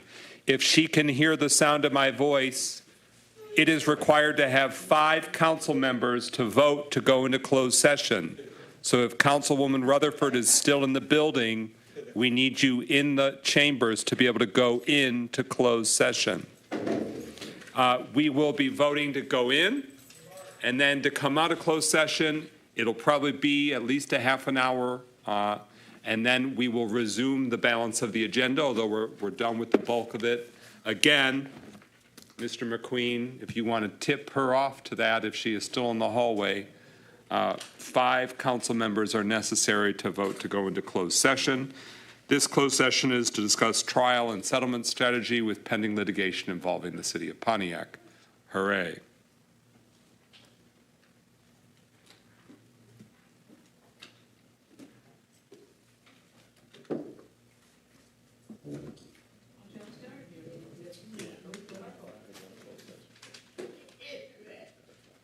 Closed session is not permitted if you do not have 5 city council members.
Is there a motion to go into closed session? So moved. Is there a second? Yes. Is there a motion to go into closed session? It's been moved by Councilman Goodman. Is there a second? It has been seconded by Pro Tem Carrington. This is a resolution to go into closed session to discuss trial and/or settlement strategy in accordance with the Open Meetings Act, MCL 15.268, subsection E and subsection H, to discuss legal matters exempt from state or federal statute. Any discussion? Any discussion from council members? None. Roll call, Clerk Doyle. James. Yes. McGinnis. Yes. Rutherford. Yeah. Carrington. Yes. Goodman. Yes. 5 yeas, no nays. That motion carries. We stand in a closed session at 9:35 p.m.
Is there a motion to come out of closed session? So moved. Support. It's been moved by Councilman Goodman, seconded by Pro Tem Carrington, that we come out of closed session.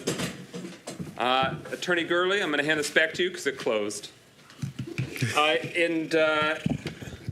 It's been moved and seconded. Any discussion on the motion to come out of closed session? Hearing none, roll call. Clerk Doyle? McGinnis, Yes. Rutherford, Yes.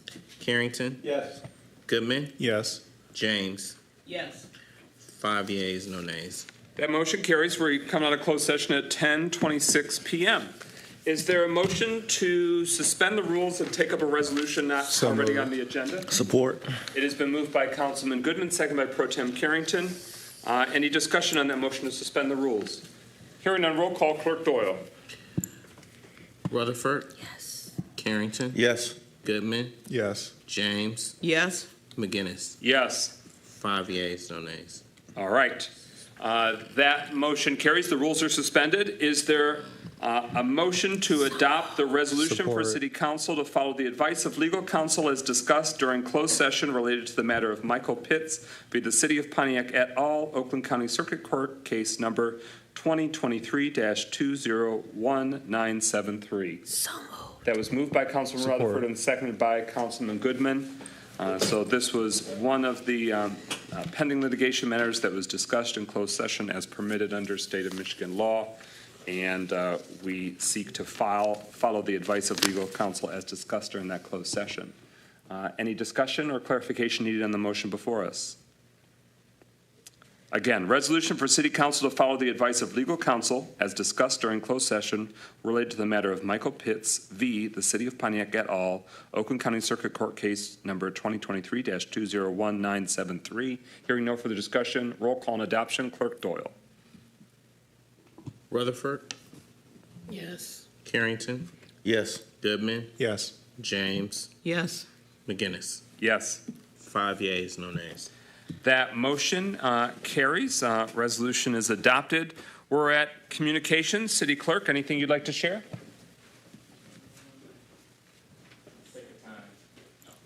For the sake of time, he says no. It's in writing on the agendas if anyone needs to see it.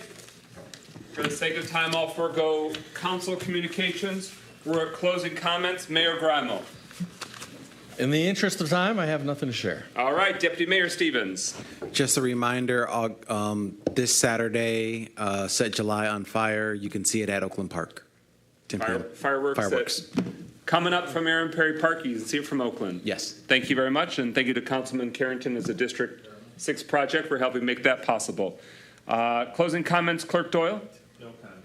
Closing comments, who from council wants it? Councilwoman James? No comment. Pro Tem Carrington? Yes, I have some comments. I'm so sorry. I'm trying to find something here. First and foremost, I have to thank everybody that come out tonight, as well as the council for doing their due diligence with a lot of things that's happening in the city. I just want to bring to the community's attention that Dane Thomas passed earlier today. And he was someone for over a decade that I've seen working religiously in the GM Modern Housing District neighborhoods to spark that revitalization. So I just want to offer my condolences to the Thomas family. And definitely he will be missed in the 6th District, especially in that neighborhood. GM Modern Housing is having an event coming up, and I was looking for it, a car show in the park. And this was first started by Dane Thomas several years ago. It's free admission. It's going to be in Oakland Park August the 3rd from 12 p.m. to 5 p.m. It's going to be a special tribute to Dane Thomas, as well as free food, burgers, drinks provided by GM Modern Housing, while supplies last, of course, and plenty of vendors. So please come out right now. Come and celebrate with us and remember celebrate the greatness of one of our residents who gave so much to that particular neighborhood. Good night. Thank you, sir. Dane Thomas used to sit in this very chair as chair of the City of Pontiac Planning Commission. We will honor him with a resolution at next week's City Council meeting, acknowledging his life and service as a past member of the City Board and Commission. Councilman Rutherford, closing comments. There's a famous song that has been out for a couple of weeks called They Not Like Us. And I have a question for the Pontiac community. Did you see that concert? You're probably like, why is she bringing this up? I'm going to tell you. Because at that concert, Kendrick Lamar did something that no one has been able to do in over 25 years. He had the Bloods, the Crips, the Pyrus, the Clowns, people who had beef, who had murdered and killed each other on the same stage, united in one thing, saying the community is not like us. What would happen if we as a Pontiac community got beside ourselves in our little silos, our little mean girl groups, our little rumor mills, and we started to forge together a community and said, it's us against them, or as Detroit says, Detroit against everybody. Could you imagine that? I say that to say that this week, the city of Pontiac lost an angel. This week, this administration lost someone who had a direct impact on policy and procedure and who carried herself differently. She was not of the norm. And we need to use this moment to unite us as a city. We need to use this moment to unite us as a community. There's going to always be an issue with the ARPA dollars because there's a group of people who feel like they deserve to be in charge of how we deal with this money. And they feel like, well, in past administrations or past opportunities with people who were in legislation, they were rewarded because they just kept pounding away instead of giving results. What we as a council have to keep asking is for results and saying, you want us to have this idea, show us the results. You want us to do these things, show us how it directly benefits us. We are all aware of what's going on with priority waste. All of us have been directly affected.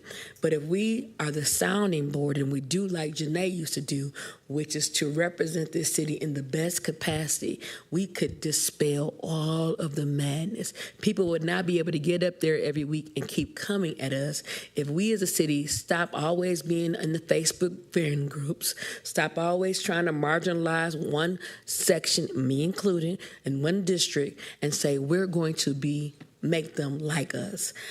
I want you to continue to be the positive role model even when you don't get the yes you want. I want us to continue to live and let her legacy stand for something because she mattered and we matter. And the work that we do, even though I'm oftentimes critical, matters. Stay informed, stay encouraged, and stay prayerful because prayer is the only way that we're going to get through these troubling days ahead. All of us are dealing with things, and we don't put it on display, but you need to, instead of talking about our mayor and talking about our president and talking about this council, you need to pray for us because prayer is the only thing that is keeping me in this seat. Prayer does, and oftentimes will change things. So I want to let you know that I'll have my District 1 meeting July the 27th from 3 to 5 at the Pontiac Creative Arts Center. I ask that you keep us all in prayer. I ask that God bless you and keep you and let him put his loving hands around you. And remember, you can be the peace that passes all understanding. God bless you and good night.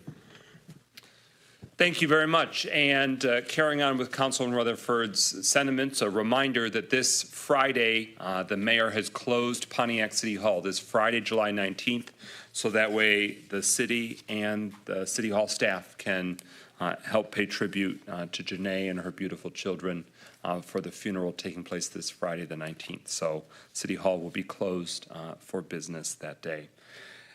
I had a lot I was going to say, but for the sake of time, I'll leave it just at, I really want to celebrate and acknowledge Councilman Nicholson for his time that he served the city. It has been a pleasure to be able to learn from him.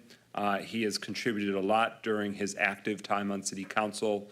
I am sorry that his time is ending prematurely, but that does not diminish the good works he has done, the service he's provided to his neighbors and his neighborhood, and Pontiac is the stronger as a result of his service. So I want to acknowledge that because a lot of time was invested by him for the period of time he was able to. And we'll discuss that more next week towards the beginning of the City Council meeting next Tuesday. Thank you all for investing all your time. A lot of these major things can't happen if you're not here. and I want to acknowledge that you've gone above and beyond with time. Is there a motion to adjourn? Second? Second. It has been moved by Councilman Rutherford, seconded by Councilman James, that we adjourn this evening's meeting. Hearing no discussion, roll call, Clerk Doyle. Carrington, Yes. James, Yes. McGinnis, Yes. Rutherford. 4 yeas. That motion carries. We stand adjourned at 10:35 p.m.